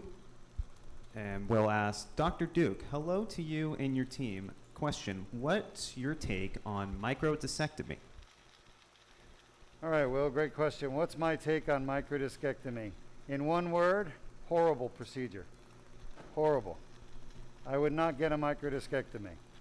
Here's why. Number one, microdiscectomies do nothing for your back pain that comes from the disc, because a microdiscectomy doesn't fix the source of back pain. And 100% of people that get surgery on their spine, they have back pain. I mean, maybe there's the odd person once in a while who has no back pain and they just have leg pain. A microdiscectomy is designed to unpinch the nerve root and treat really leg pain, numbness, tingling, and weakness coming from a pinched nerve root. Microdiscectomy is generally limited to one level, not more than one. And the problem with microdiscectomy too is that the surgeon is removing your muscle, your bone, your joint capsule. It's basically a highly destructive surgery that destroys normal parts of your spine just to get down to where the herniation is. I don't believe in doing that. It's unnecessary. This surgery here you're watching destroys none of the spine. The normal spine is left intact with the Deuk laser disc repair. Did you see me remove the lamina? No. Did you see me remove the interspinous ligament? No. Did you see me remove the ligamentum flavum? No. Did you see me remove muscle? No. Did you see me cause massive bleeding? No. So there's no downside to this procedure. There's no damage to your spine, the normal parts of your spine. But with microdiscectomy, there's tremendous damage to the normal part of your spine by the surgeon doing the surgery during the surgery. Okay? So I see microdiscectomy as being a surgery that's going to go away in the future completely. It will become obsolete once patients understand that it's totally unnecessary and it's a really bad surgery. But the consumer has to stop the demand for it. Unfortunately, as of today, the surgeons promote it because, I'll be honest with you, they promote it because it leads to fusion. They want the patient to get a fusion in the future, so they do a microdiscectomy today. And by removing the bones, ligaments, lamina, part of the facet joint, the facet capsule, the ligamentum flavum, by removing those structures during surgery, you're destabilizing the patient's spine. And the patient will be back. They will be back. And they will need more surgery. And that's what these doctors are banking on. Patients needing more procedures. Surgery now on the spine can be done in such a way that you do one surgery and that's it. There's no need for more. Deuk Spine Institute has proven that. If you look at one of my papers I've published, actually any number of my papers I've published, whether it's a fusion surgery or it's the Deuk laser disc repair, the reoperation rate of patients is 1% in the Deuk laser disc repair, this procedure, and it's 2%, I think, in my fusion patients. That paper is on PubMed. You're welcome to look it up. It's called Combined Transforaminal Lumbar Interbody Fusion and Posterolateral Arthrodesis, or fusion, for the treatment of back pain. I think it was published in 2000, I don't know, maybe 16. But you can see that our reoperation rate is only 2% for fusion surgery. Why is that? The reason is simple. I do good surgery. When you do the surgery right, when you do it properly, with good alignment, with good strong purchase, and good stabilization and good reconstruction, then the patients don't need more surgery. Plus, of course, you have to treat all the levels that are symptomatic. So the average number of level treated in my papers is always around 2.5 per patient. And the reason is it's almost always 2.5 discs that are damaged in each patient on average that need treatment. So if you treat the right discs, you're going to get the right results. Most surgeons only treat one disc. That's why patients have to come back for more surgery. I don't believe in doing that to people. I think it's wrong. And I always tell everybody what they need done, and I do it the first time. My father brought me up properly. He said, do the job right the first time, and you will not have to do it again. Of course, that was sweeping and lawn mowing and building things at home, but I applied the same principle to my practice of medicine, and I believe it's the right thing to do for people. Take care of them right the first time, and you won't have to do it again. Now, I think there are definitely patients who have other sources of pain that are not being treated with the laser surgery that we do. For example, piriformis pain, or sacroiliac joint pain, or facet joint pain. Those are common causes of back pain after surgery, and they're not treated with the surgery. So patients still need treatment for those issues, and we're able to provide them those treatments. But they are additional treatments that are unrelated actually to the disc itself. But great questions. Keep them coming.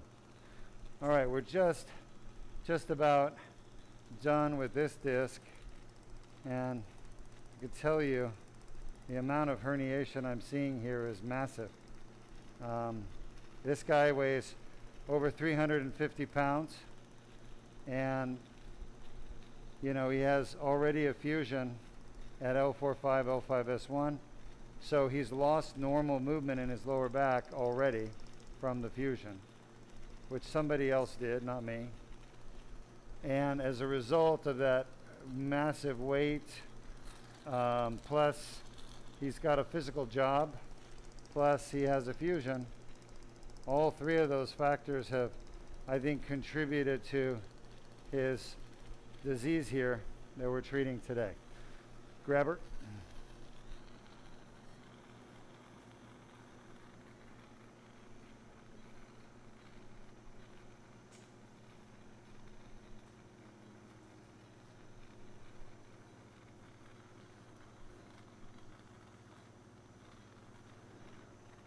Great questions you guys have.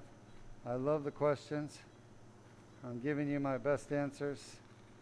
I don't have all the answers, but when I have the answers, I don't mind sharing them with you.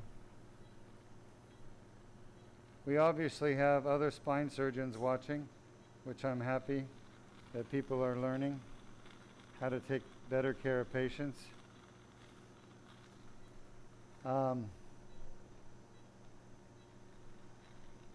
Keep the questions coming, and we'll keep broadcasting. All right, let's see here. I got to look up here and see what's going on. There's still some herniation there, posteriorly.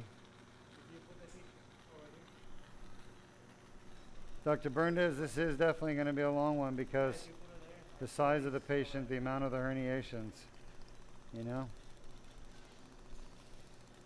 I want to try to get through some of this material here.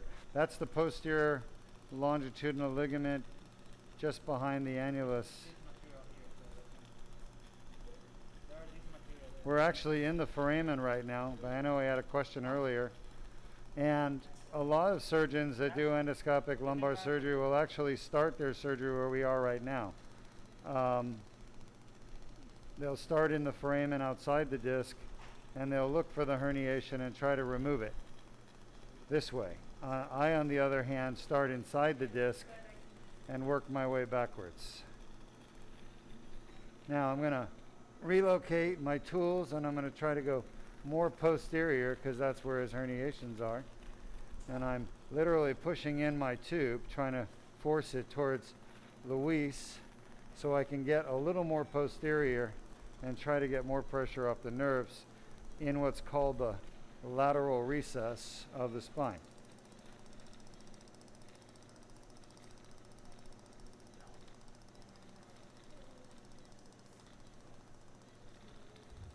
We don't have any current questions, but we do have a comment from Ronald Shepard on YouTube. Sure. He has said, I have had a microdiscectomy at L4 to L5 and wish I had known about this surgery first.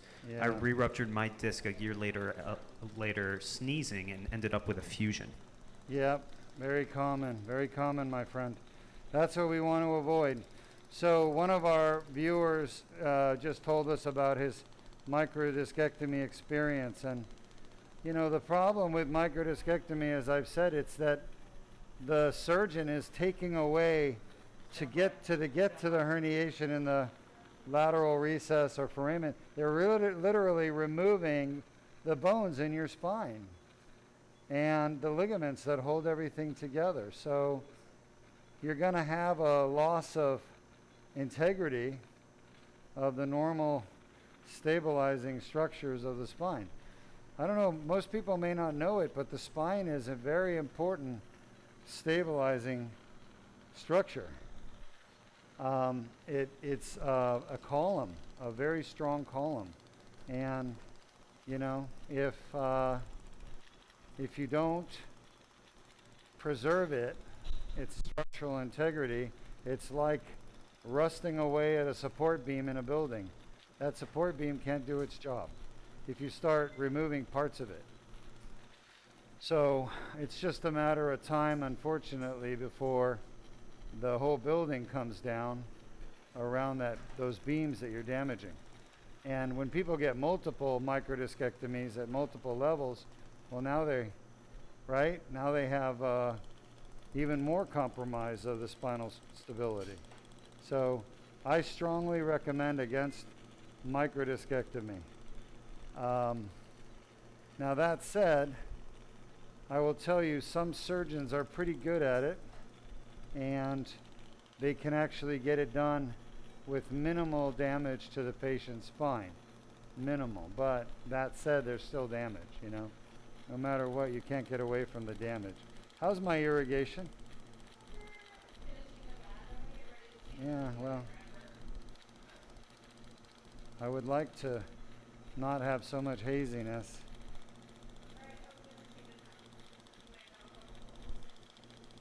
Fine.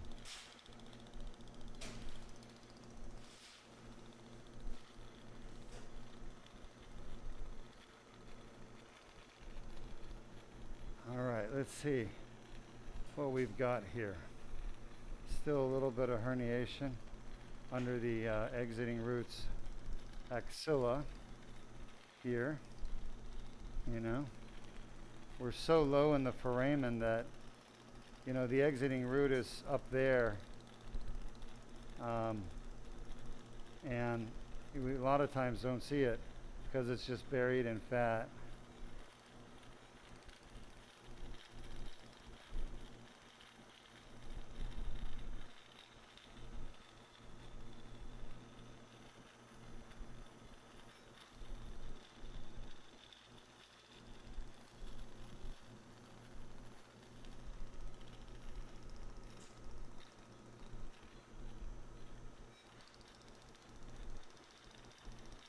Now I can tell you from experience that, you know, if we're successful here at decompressing his nerve roots, this patient's going to end up having, after surgery, a lot of pain in his legs, because once you crush your nerves so bad from the herniations and stenosis, the nerves take time to heal. And, you know, people have numbness, they have weakness, which takes 6 months to a year to get better and go away. Then they have this burning pain that we call nerve root regeneration pain. And I'm sure this patient's going to have some of those issues after surgery. So let's just hope he can get back some of his strength.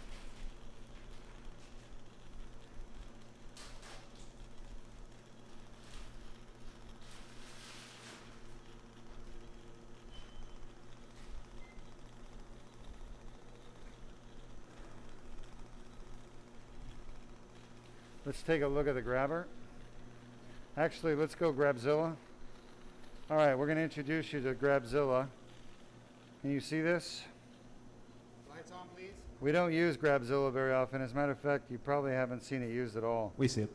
But Grabzilla is a giant grabber. Its job is to reach up and grab pieces of herniation that are hard to get.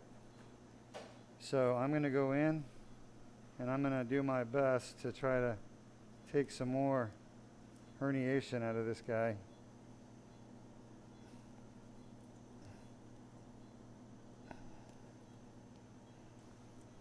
And we call it Grabzilla, come on, because Grabzilla is, it's the Godzilla of grabbers. Let's just go in and look.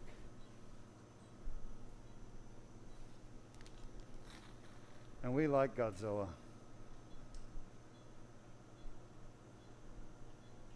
Anybody not like Godzilla?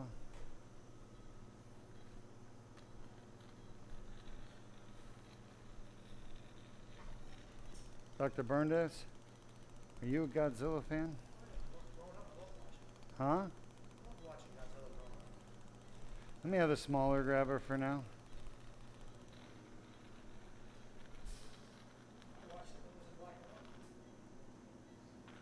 Yeah, me too. When I was a kid, I used to watch Godzilla a lot.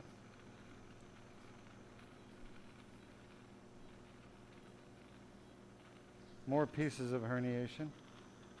Once again, little bits at a time. Nothing overly gratifying about getting these out, but you're basically removing a mountain a little bit at a time. Sometimes it's hard to appreciate progress when you're only removing a little bit at a time, but each of these pieces I take out is another part of the big herniation. And you get enough of them out, you can get great results. So each of these pieces I'm pulling out is its own herniation. So when we talk about herniated discs, we're not talking about one piece of disc that herniated out. We're usually talking about 10 or 15 or 20.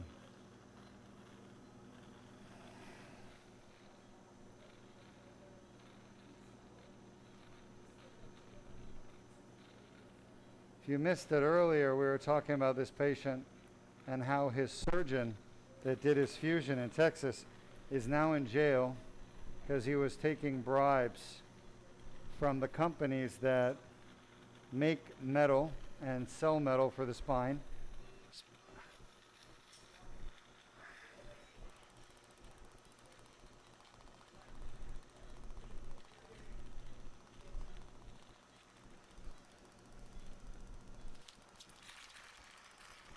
And I was explaining that that's a very common problem.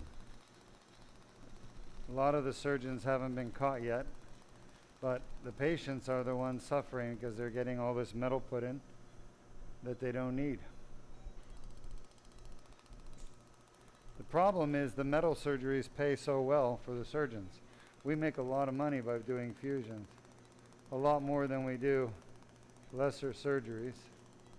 So you get some doctors who are just motivated, unfortunately, to do the fusions.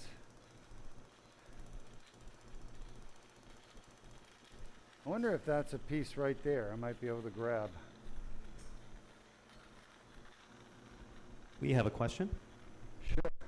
This comes from Bruce Razor on YouTube. Hi, Bruce. And he asked, Doc, I have a question for you. I'm fused from L1 to my sacrum. I'm having a lot of pain from my butt area down my backside. My x-ray shows my SI joint looks okay. Could my pain come from my SI joint? Yes, yes.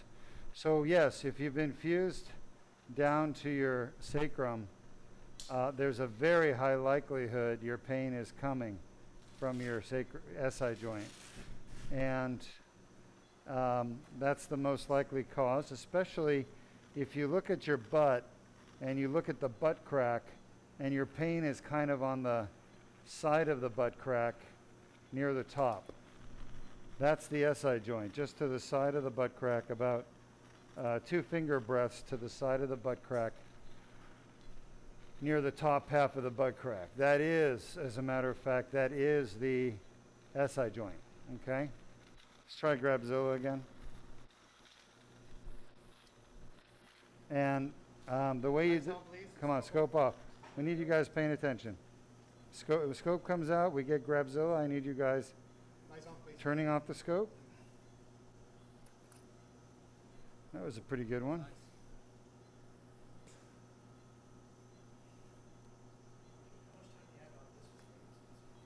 On what? This disc? 5 minutes. Making some progress. Huh? Yeah. Yeah. No problem. That's quite all right. Scope on.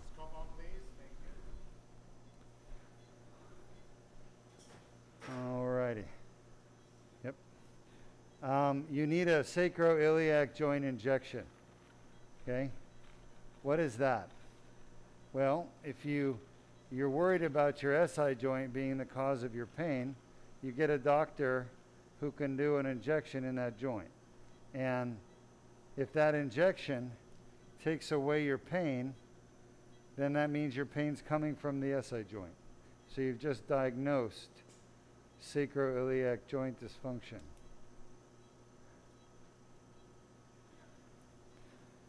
Now, if you want, you can do the free MRI review that we offer. I'm happy to look at you, figure out what's wrong, but I wouldn't be surprised at all if it is your SI joint. That's probably, if I had to bet money, that's where I would put my money, you know, on your SI joint.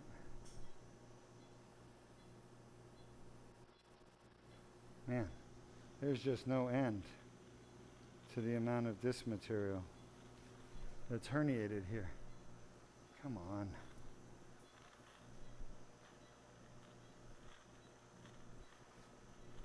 Well, at least we're seeing the epidural structure starting to drop back in, you know? So I know we're getting pretty good decompression now. That's what we look for. The roof. It's just very tedious, you know, removing all these pieces just a little piece at a time with such a large herniation. That was a good one.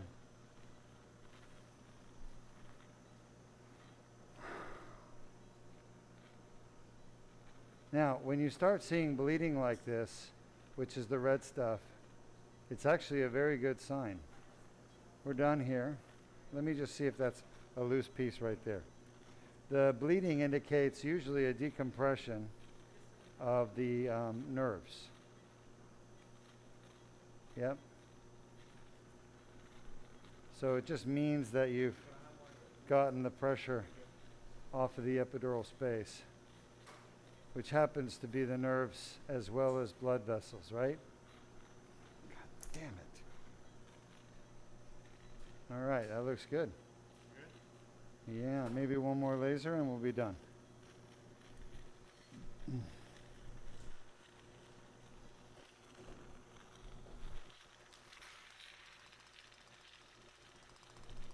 All right, this is a very long and tedious case. So there was just so much herniation. That's a little vein right there, epidural vein. I'm not going to mess around with it. I think I've gotten all I can here. Yep. Lights on, please. Come on. Irrigation.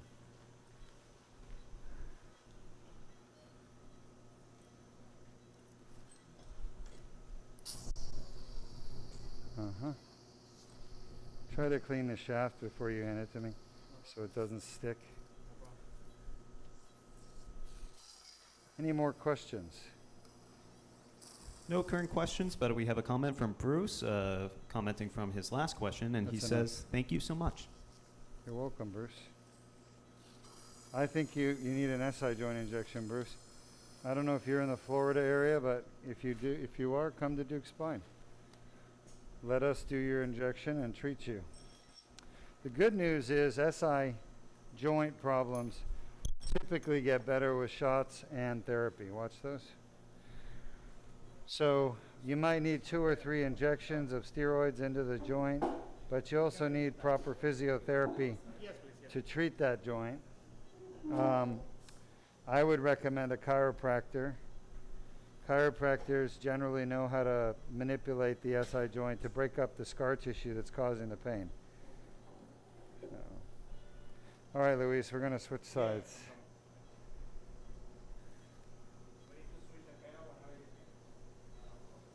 Okay, we're done with his left. Let's hope that we've done some good.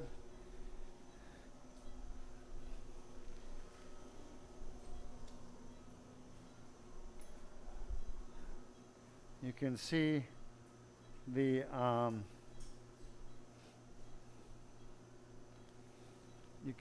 screws and rods from his prior fusion.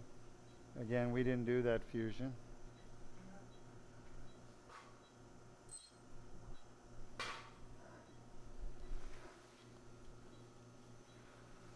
Shot. All right. Yeah, thank you. No, one is fine. Thank you. I'm going to advance. Huh? What?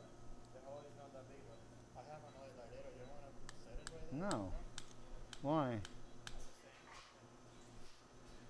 No. What are you worried about?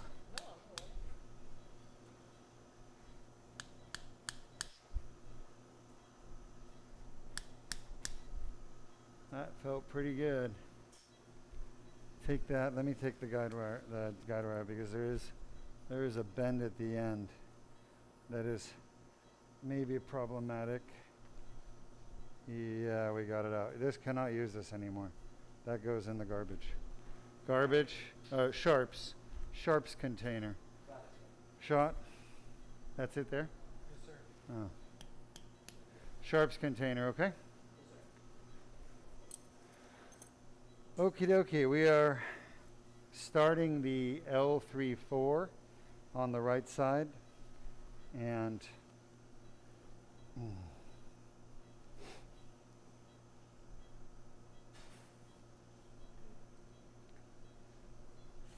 we're going to be ready? Yeah, let me see. Yep, keep going. Yeah. Keep going. Should be good right there. All right. Any questions from our audience? No current questions. Okay, great. We're going to get the fluoroscope out. We're going to start the Deuk laser disc repair at this disc.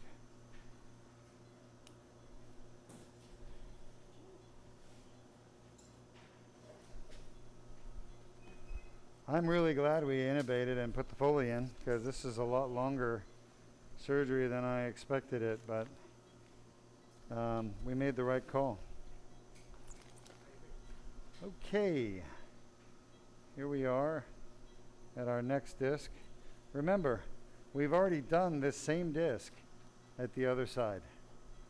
So now we're going to take the herniations out from this side.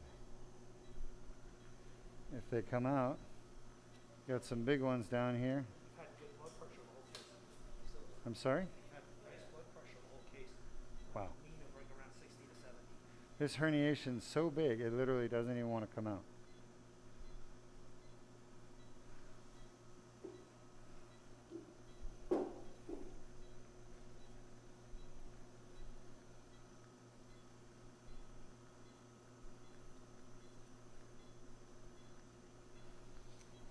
Jordan, can you actually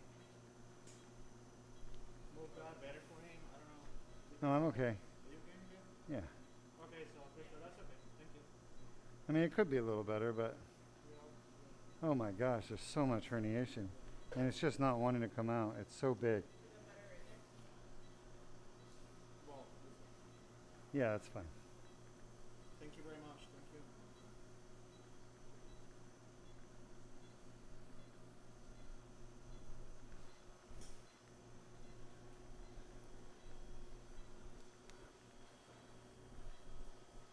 you. All right, any questions for me?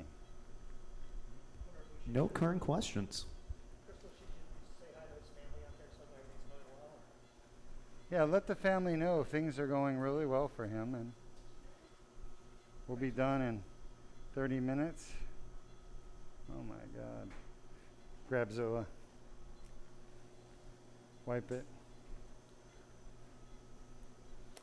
Scope off. Please. Thank you. Thank you.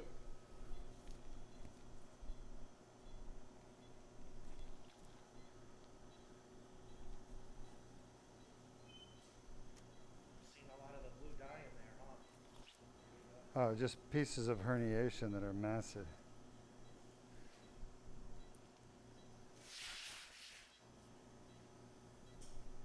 And the little grabber just isn't able to pull him out. It doesn't have the force needed, you know? Got more leverage for that. Huh? A little more leverage, too.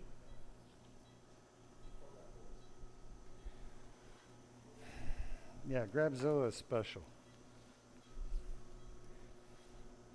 We don't get to hang with Grabzilla very often. Thank you. I don't think I've ever seen you. But when we do, I don't think I've ever seen you use that. look at that. All that we took out, it still looks almost the same.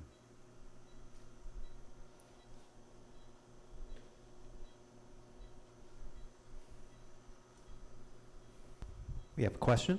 Sure. This comes from Carolyn on Facebook. And they asked, where can I send my recent MRI copies for you? Need surgeon ASAP. Yeah, Carolyn, nice to meet you. Yes, we will be happy to look at your MRI. We have a process.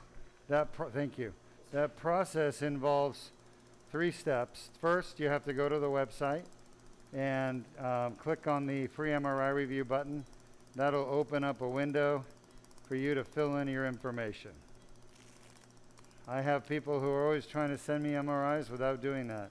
We don't accept it, period.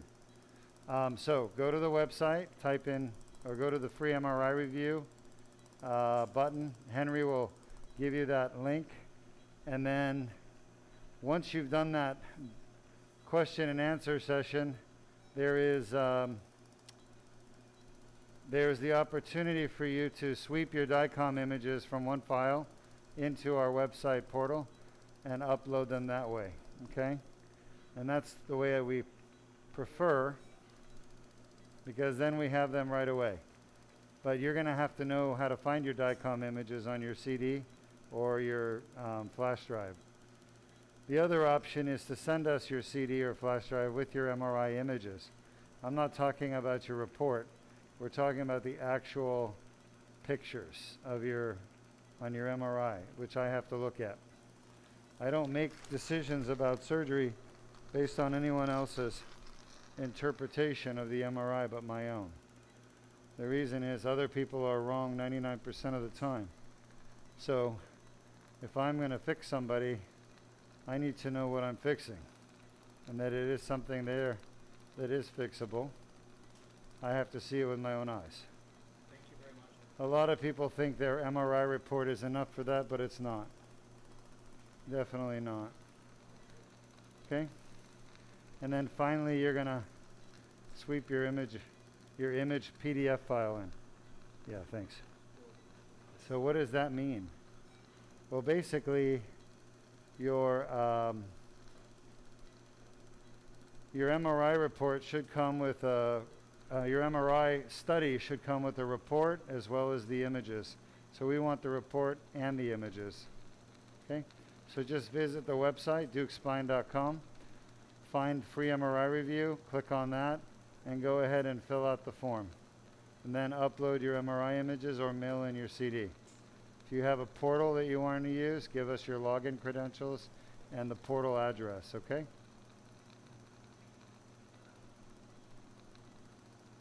We have another question.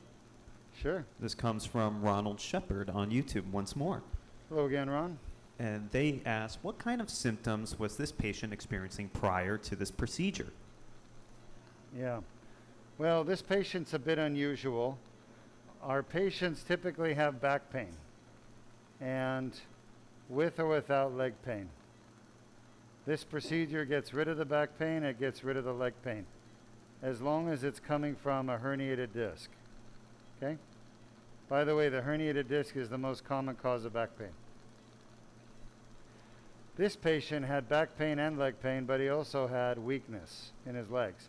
And the reason is he's let it go too long.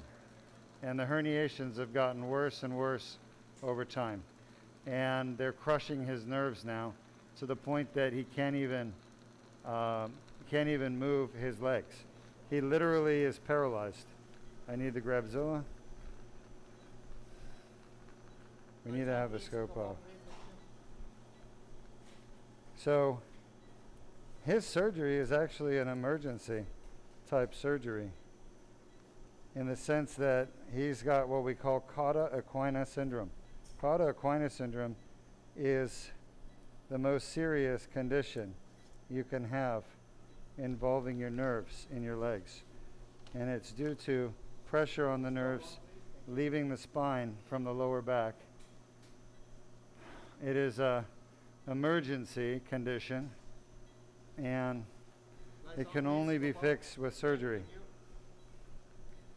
Unfortunately, most people don't know that, and they may even go to the emergency room at the hospital. You got it? I got it. And the doctor may not even realize that it's an emergency for them. So they don't get the surgery they need when they need it. It's all about timing, you know? And it's essential that you treat this nerve compression within 24 hours.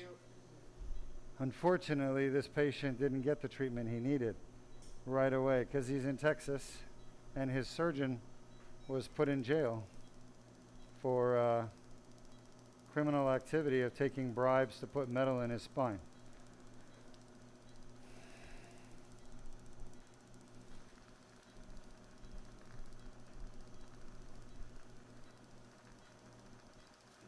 Basically fusion. So this patient is unique in that they have severe neural compromise from pressure on the nerve roots, from herniated discs in his back.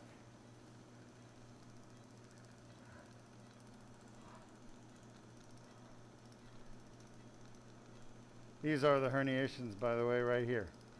This big monster I'm fighting using the laser.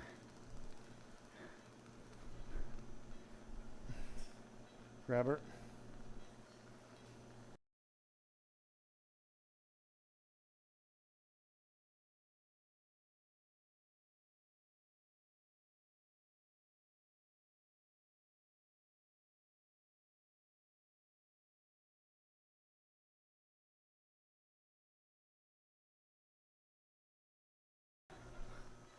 So, what do you do? Oh, you blocked him. All right, good.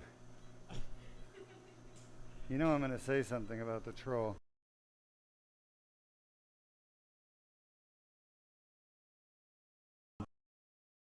All right. I've just been informed that not only is there a movie called Troll that you could watch on the movie theaters, but we actually have some trolls here on our chat commenting on inappropriate things, like how beautiful our staff are, which I couldn't agree less. They are, but it's not appropriate. So, sorry for the crazies out there that have to post weird stuff. That said, getting back to the surgery this patient's having, it's actually going far better than I thought it would. It's just very tedious. For those of you who've watched me do these surgeries before, this one is taking far longer than any one we've ever done. And it's because of the complexity. He's a big guy, and we're trying to get as much of the pressure off those nerves as we can from his herniations. Now, he would be a risk for reherniation, only because he's so big and the damage to the disc is severe. However, that said, I think he's going to do fine if we can get the pressure off the nerves. I think he's going to do well. I think he's highly motivated to recover and do well. He wants his life back. He's young. He has a beautiful young wife and family, and they're very supportive, and I know he likes to work, and he wants his life back. So he's motivated to do the recovery the way I want him to, which is to take it easy for a year. He's going to have to do some sweeping and maybe do some light jobs, but eventually his disc will heal because we're fixing it with the debridement, and he'll go back to having really good discs that are strong.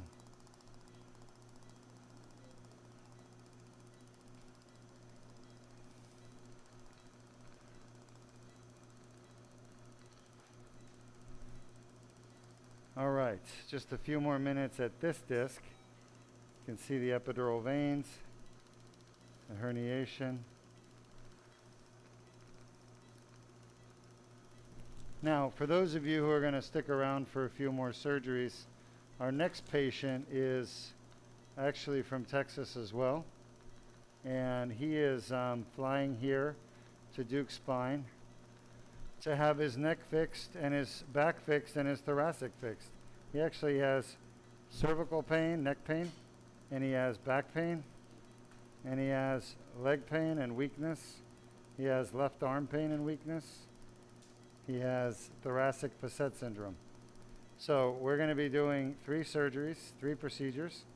We're going to do it all in 2 surgeries. Today is going to be his neck.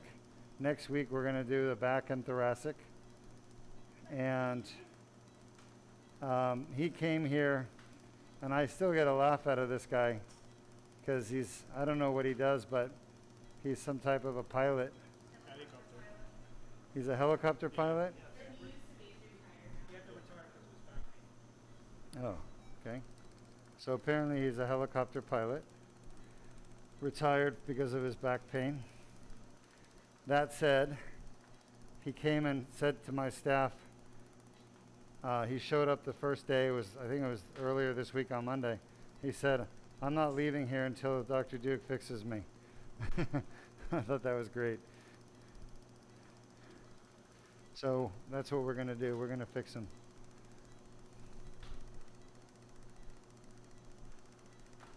I'm actually excited to help him as well.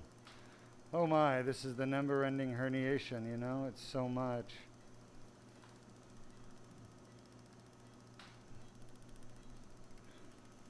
And to make matters worse, we have little flyers that don't want to leave, you know?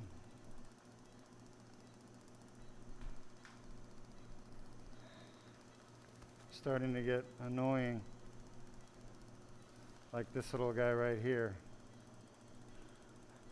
Finally, we got rid of him.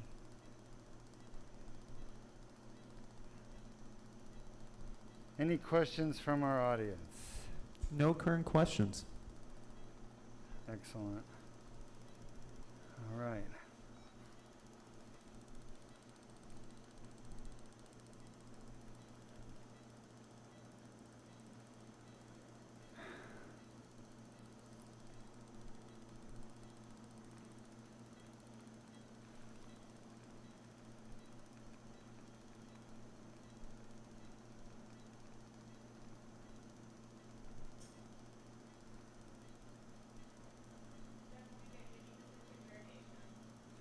Yep.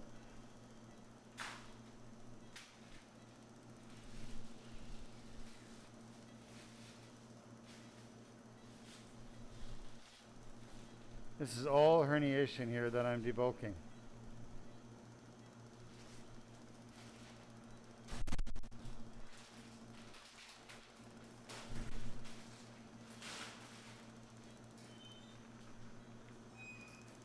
This is fat, just getting in the way. obstructing my view, so I have to deal with it. But otherwise, we'd leave it alone.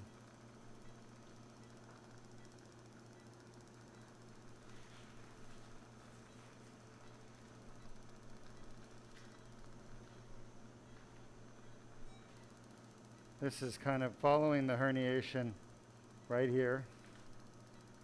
This is what's putting pressure on the nerves, specifically the traversing nerve root, which is going to be just behind this at 12 o'clock.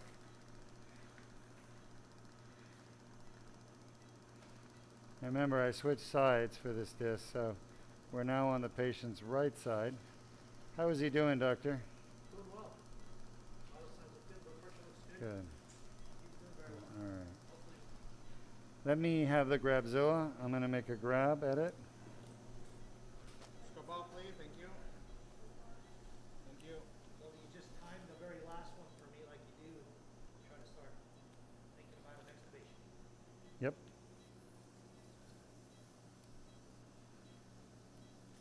Can't be too aggressive because he's prone.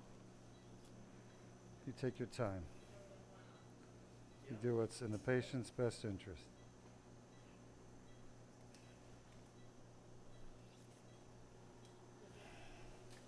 Scope on, please. Thank you.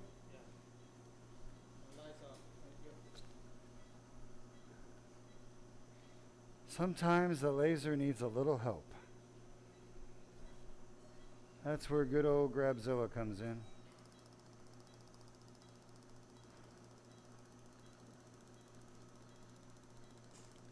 You know what they say? Get by with a little help from my friends.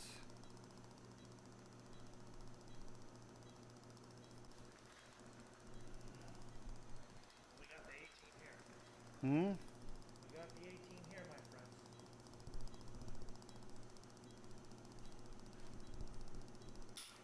This is a lateral herniation within the foramen. Look at all that. Scar tissue. It's definitely a multi-year injury, you know, multiple years, multiple injuries, multiple herniations, just building and building and building on itself. He said he played football for many years, and that's where he fell. Football, wow. He was a lineman and I believe it. He's a big man. Lineman? yes, Mm-hmm. Played in Texas? yes. All right.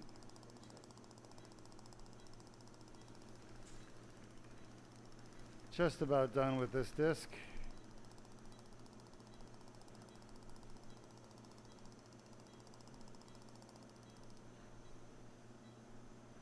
Want to finish this area right here. Almost done. I may want to bring Grabzilla in one more time. That's a picture perfect Grabzilla moment right there. Get grabber ready.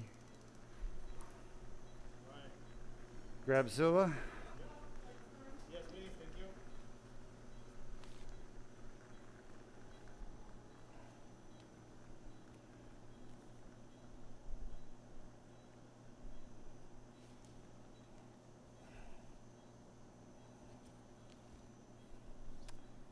Just not really grabbing much.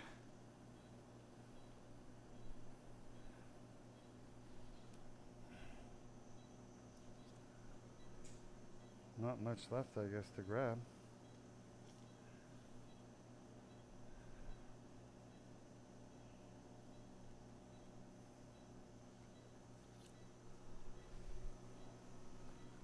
Scope on, please. Thank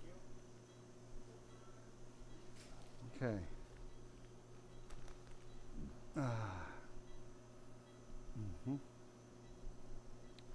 This should be our last brouhaha here, and then move on to the next disc.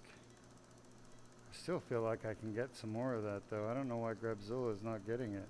Let's have the other grabber, the smaller grabber. Maybe we need more of a Romeo approach rather than a Brutus.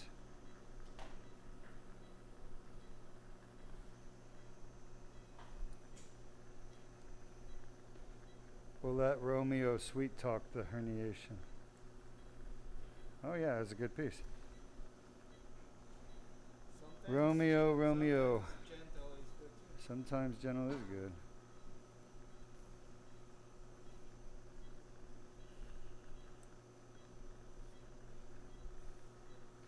That's nice, actually. It's pulling the roof down. I mean, it's reducing the herniation into the back into the disc, which is what we want. Look at that, how much we've gotten with that sweet little move. Sweet little Romeo.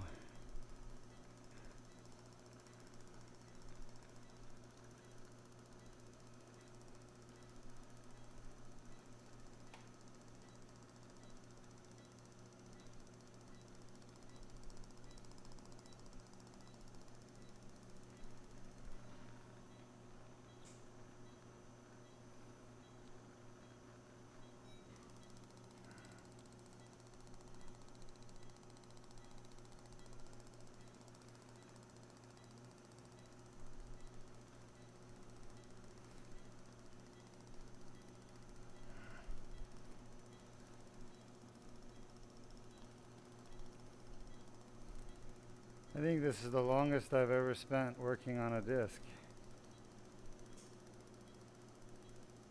But I really, really want to help this patient walk again. Grab her? I think we all do. Everybody here is rooting for him. Super nice gentleman. Really nice family, and well, doesn't matter if they're nice or not. It's our job to help everybody as much as we can. God damn.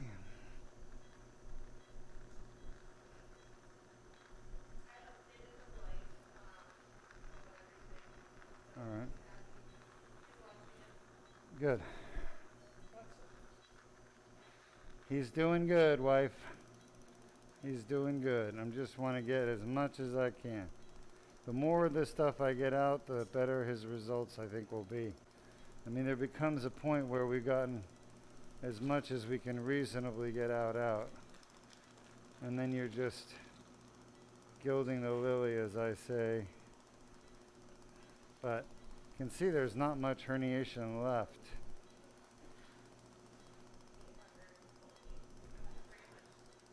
How much fluids have you given him? 3,500. And he was super dry, right? Yeah. But his stats are good? Yeah, dark amber urine. Very dark. But he's not retaining or anything, right? We've had 800 since we started the case. But you're happy with his fluid balance? It's the same amount as mine, 800 since we started.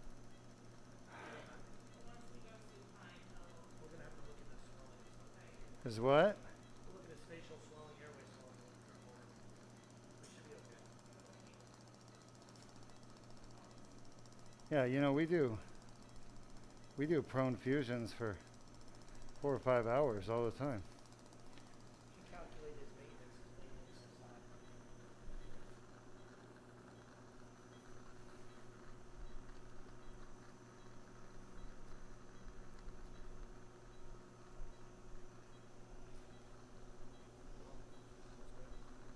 Just about done with this one. Then we've got one last one to go.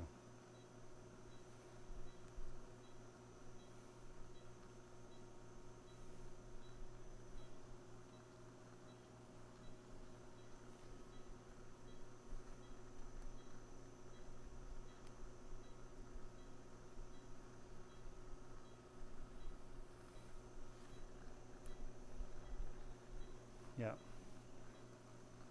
This should do it. One more attempt here. And then we should be done with this disc, and we'll move on to the last one.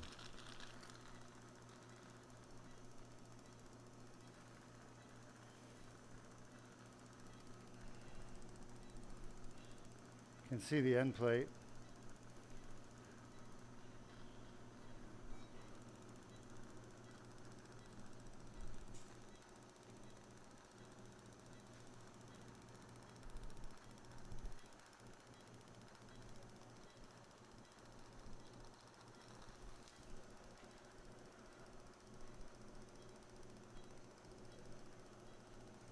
Part of the problem, by the way, is that the remaining pieces of herniation are scarred down to the bones in the back of the bones, making it very, very hard to get to them.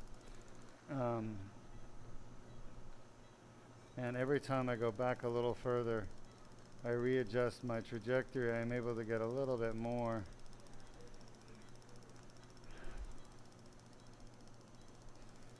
And like I said, every little bit counts, so happy to take the time and do it right.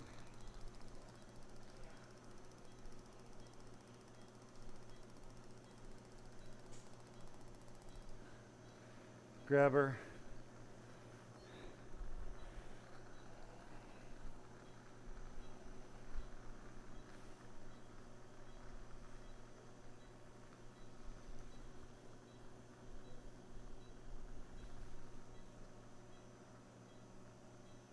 That's it, Luis. I see the bottom of the nerve up there.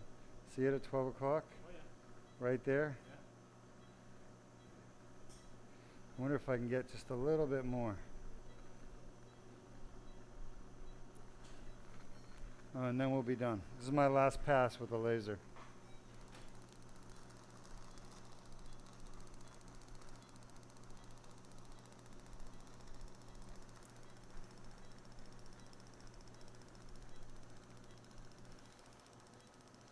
All right, any comments from our viewers? No current questions, but we do have a comment from Bruce Razor on YouTube and saying, this looks like a bad one. Looks like a what? A bad one. Oh, you're right, Bruce. This is like, on a scale of 1 to 10, this is probably an 11, to be honest with you. But I knew it was going to be bad going in, and, you know, I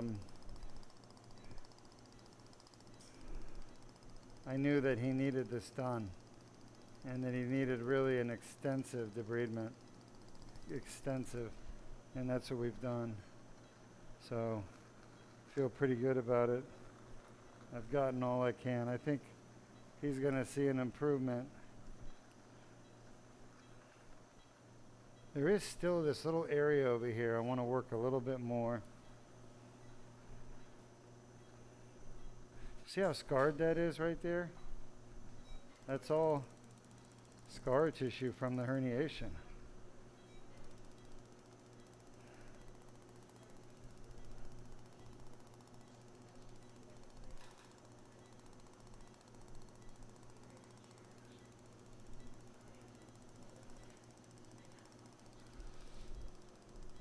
Doing all right? Luis? Yes.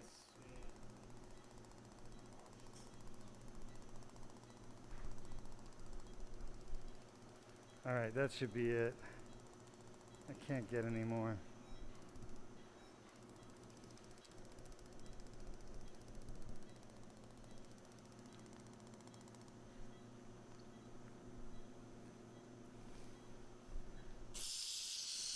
That would be the nerve root right there. We're pretty much done here. We're going to move on to our last disc. Let me just try the grabber one more time.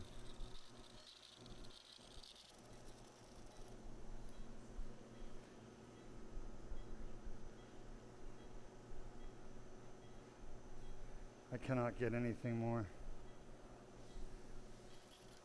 That's it. Let's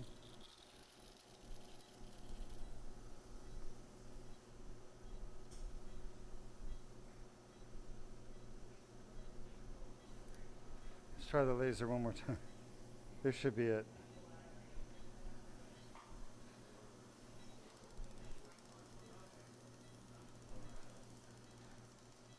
Oh. Most spine surgeons would have just stopped by now. Just because they've got a tee time, you know. But I don't play golf. Okay. That's it. Lights on, please. Thank you.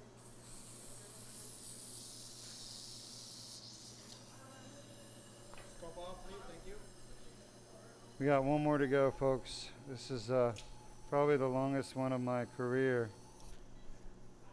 16 years of doing this, huh? Yeah. Normally, we would have done 3 surgeries by now.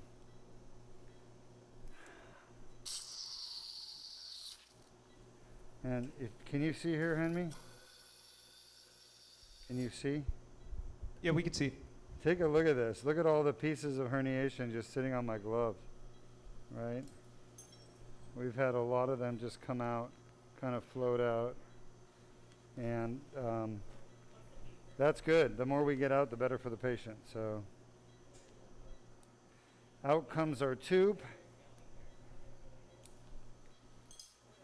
A little pressure on the muscle to keep it from bleeding. We're going to bring the fluoro in and the last disc.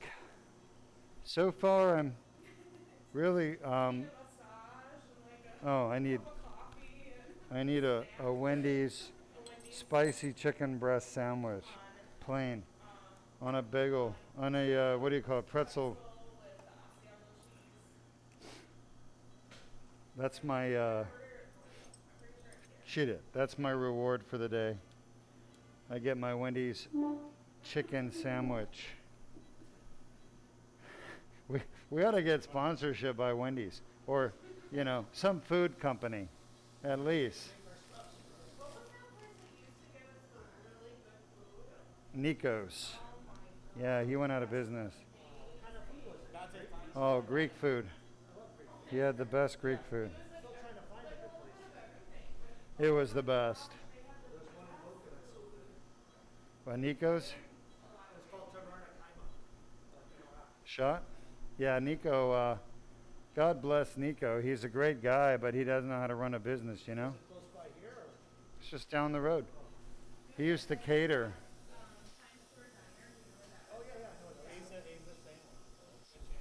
Shot? No, he's not there anymore. But he used to cater it here, you know, once in a while. And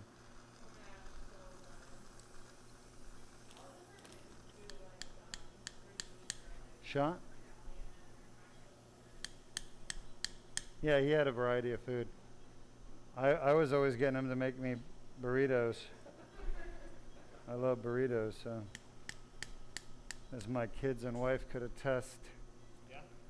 Yeah. I told my wife last night I could eat Mexican food every day. Every day. That's probably the only food I could eat every day.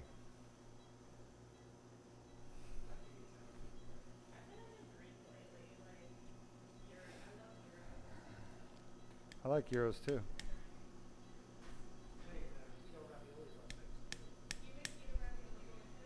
Did you just say keto ravioli? Yeah, it's just made with mozzarella cheese. The ravioli is actually the cheese. You bake the cheese? We need to get an MRI of your brain. You don't ever say keto and ravioli in the same sentence. You're going to make the Italians cringe.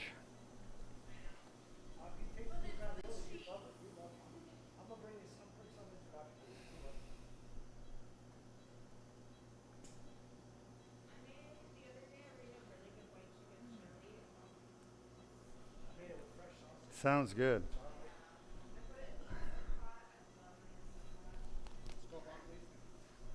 All right.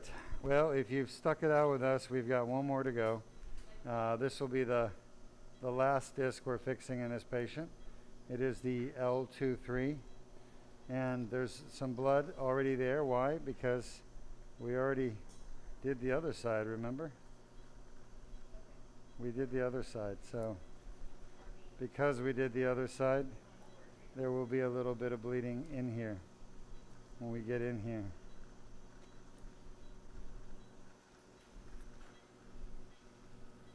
Let's have thinking about Grabzilla. I don't know. Let me have Grabzilla. Grabzilla. I don't need the lights on. Just turn the scope off. Thank you. Oh, did you hear that? Sucking noise? That was a piece of herniation.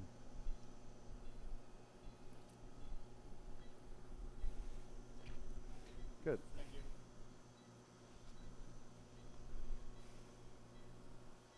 Oh, still there. Grab her. Another piece.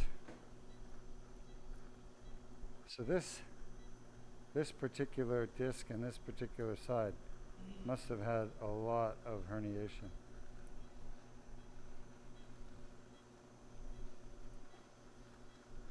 All right, any questions from our Yes. audience? Yes, we have a question from Brad Adams on YouTube.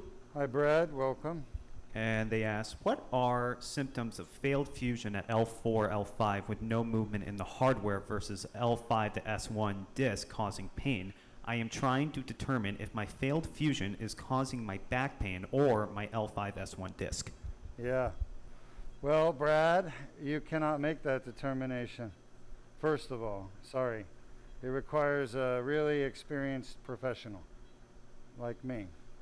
But to help you along the way, just based on my experience of doing spine surgery for 26 years and really doing thousands of surgeries, including fusions, not even thousands, 10,000, the most likely cause of your pain is going to be your L5-S1 disc.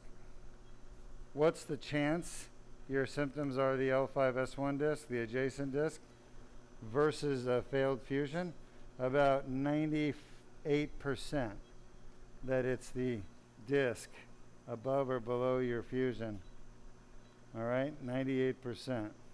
It's about 2% that it's your fusion. There's lots and lots of failed fusions out there that don't fuse. And as long as your hardware is not loose, then it's very unlikely that your failed fusion is the cause. Okay? So we get this all the time, and I'm extremely confident in my answer. But there is a way to find out for sure, and that is to have Deuk Spine Institute examine you, specifically me. We offer that through the MRI review, or you can come in and see me in person, and I'd be happy to figure it out for you. But it's really not that hard. I'm going to look at your prior fusion. I would want a CAT scan. I'm going to look and see if you have loose hardware. Is the screw loose or not? And if the fusion looks, even though it may not be a solid fusion, if it looks good, if it looks stable, then I would say the chance that that's causing your pain is virtually zero. The most common cause of back pain after a fusion is an untreated disc or adjacent disc. And that's what this patient has, by the way. If you look at his x-rays earlier in the broadcast, you'll see he has a fusion at L4-5 and L5-S1. And that he blew out the disc above. We've got 10 minutes. 10 minutes. He blew out the disc above and below above his fusion, at L3-4 and L2-3. And he was having horrible back pain. And when I talked to him over the internet, we did a MRI review, he was having back pain and leg pain. And he was still walking around, you know, like a normal person. He just had some pain in his legs. Then about a week ago, he blew out even more disc, and now he can't even walk. He's literally paralyzed. So he came to me yesterday from Texas in a wheelchair, and I told him, when you let it go this long, this bad, is small chance you're going to be walking again. Maybe 50-50 in the best case scenario. So he knows. His family knows. God willing, there will be an improvement and he'll back to walking. But my point I'm trying to make to you, my friend, is that it is the adjacent disc until proven otherwise, okay? And I don't know who you're talking to out there, but you need to talk to somebody who knows what they're doing, like me.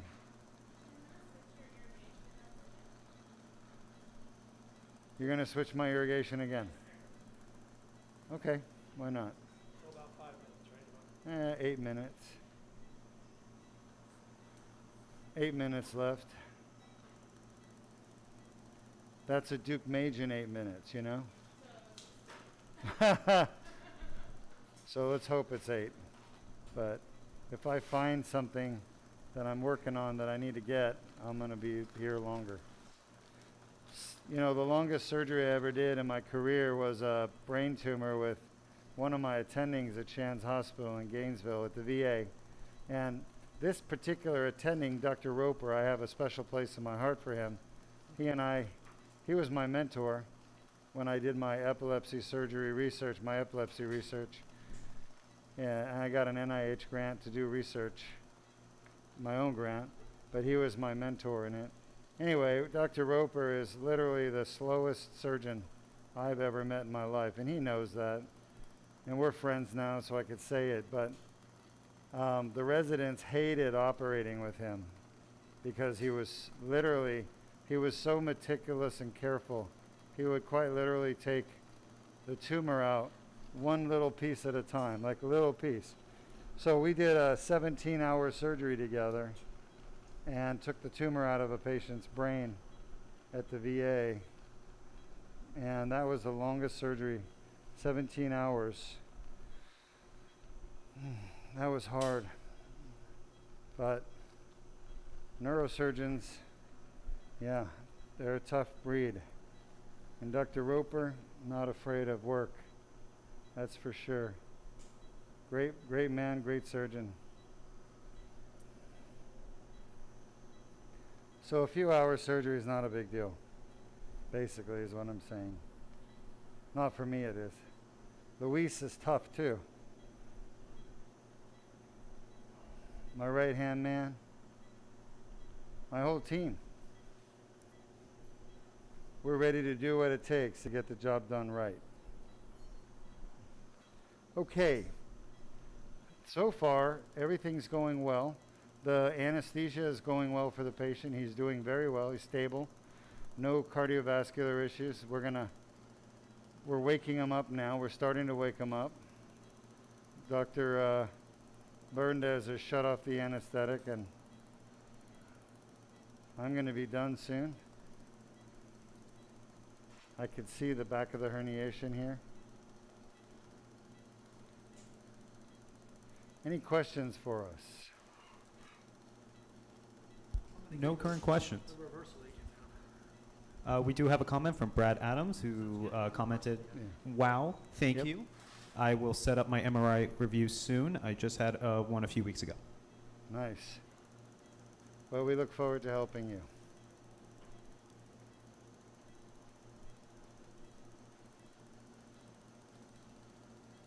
How long does it take for the reversal agent to actually work? Berndes? From 7 to 15 minutes. A little different every patient. Okay.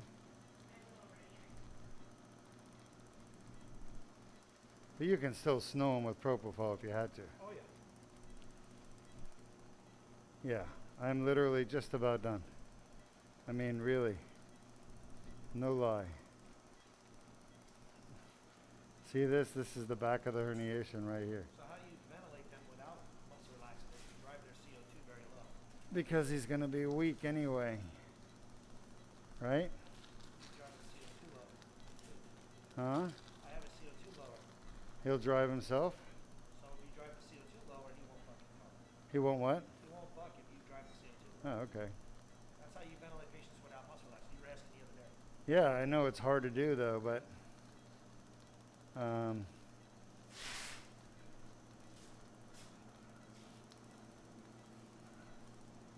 right, 1 minute.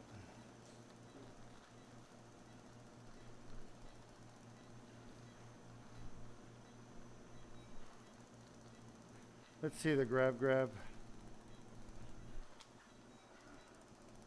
Feel like I'm playing a game of Tetris here. Damn fat got in my way. Let's see here. Give me a second. Need to get this fat out of here. So when we extubate, okay, we're still going to be having him sit up. All right, well, I'm about to be done, and If you have any more questions, I'll take them. I'm going to come talk to you in the conference room shortly. But as far as this patient's surgery goes, we're done. And let me see the grabber. We're just going to do one more exploring of the epidural space over here.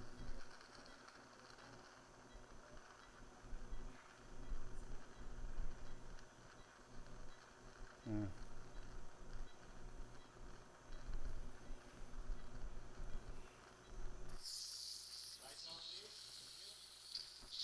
Type your questions up for me. I'll be happy to answer them. Luis, great job. Everybody in this operating room. Really tough case today, but we got it done. Let's get him recovered and home with his family and hopefully making a recovery.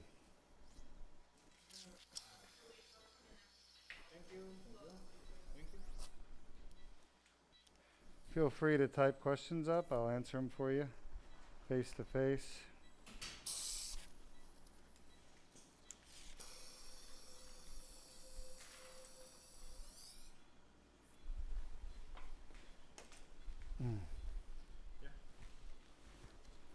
Vámonos. All right. So let me show you the incision. Can you guys see this right here? Yes, we do. That's the incision. I'll show you his incision from his fusion if you want to see it. It's right here. It's literally from here all the way up to there. So what a difference, huh? The endoscopic is far less invasive. As a matter of fact, this surgery doesn't even require opioids, painkillers. All right, I'm going to send some help to you guys, okay? Thank you very much. All right, go ahead and type up your questions, and I'll be over there shortly to answer them.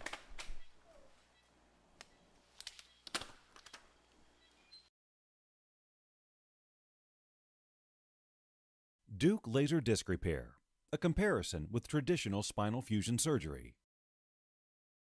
A patient with chronic back or neck pain originating from a symptomatic disc injury could undergo either traditional spinal fusion or less invasive Deuk laser disc repair. This MRI represents a typical case with L4-5 and L5-S1 symptomatic discs. A symptomatic disc causing neck or back pain can include bulging discs, herniated discs, ruptured discs, degenerative discs, protruding discs, spinal stenosis, radiculopathy, and sciatica. This patient can choose traditional fusion surgery or the Deuk laser disc repair to help alleviate the pain caused by and within the symptomatic discs. Here, two patients with comparable disc injuries are treated. On the left, the highly invasive spinal fusion, and on the right, the least invasive Deuk laser disc repair. The spinal fusion requires a very large incision, usually leaving a large scar. The Deuk laser disc repair requires only a very small incision, usually less than a half an inch long. In this small opening, a cylindrical rod, called a dilator, is inserted to gently spread the muscle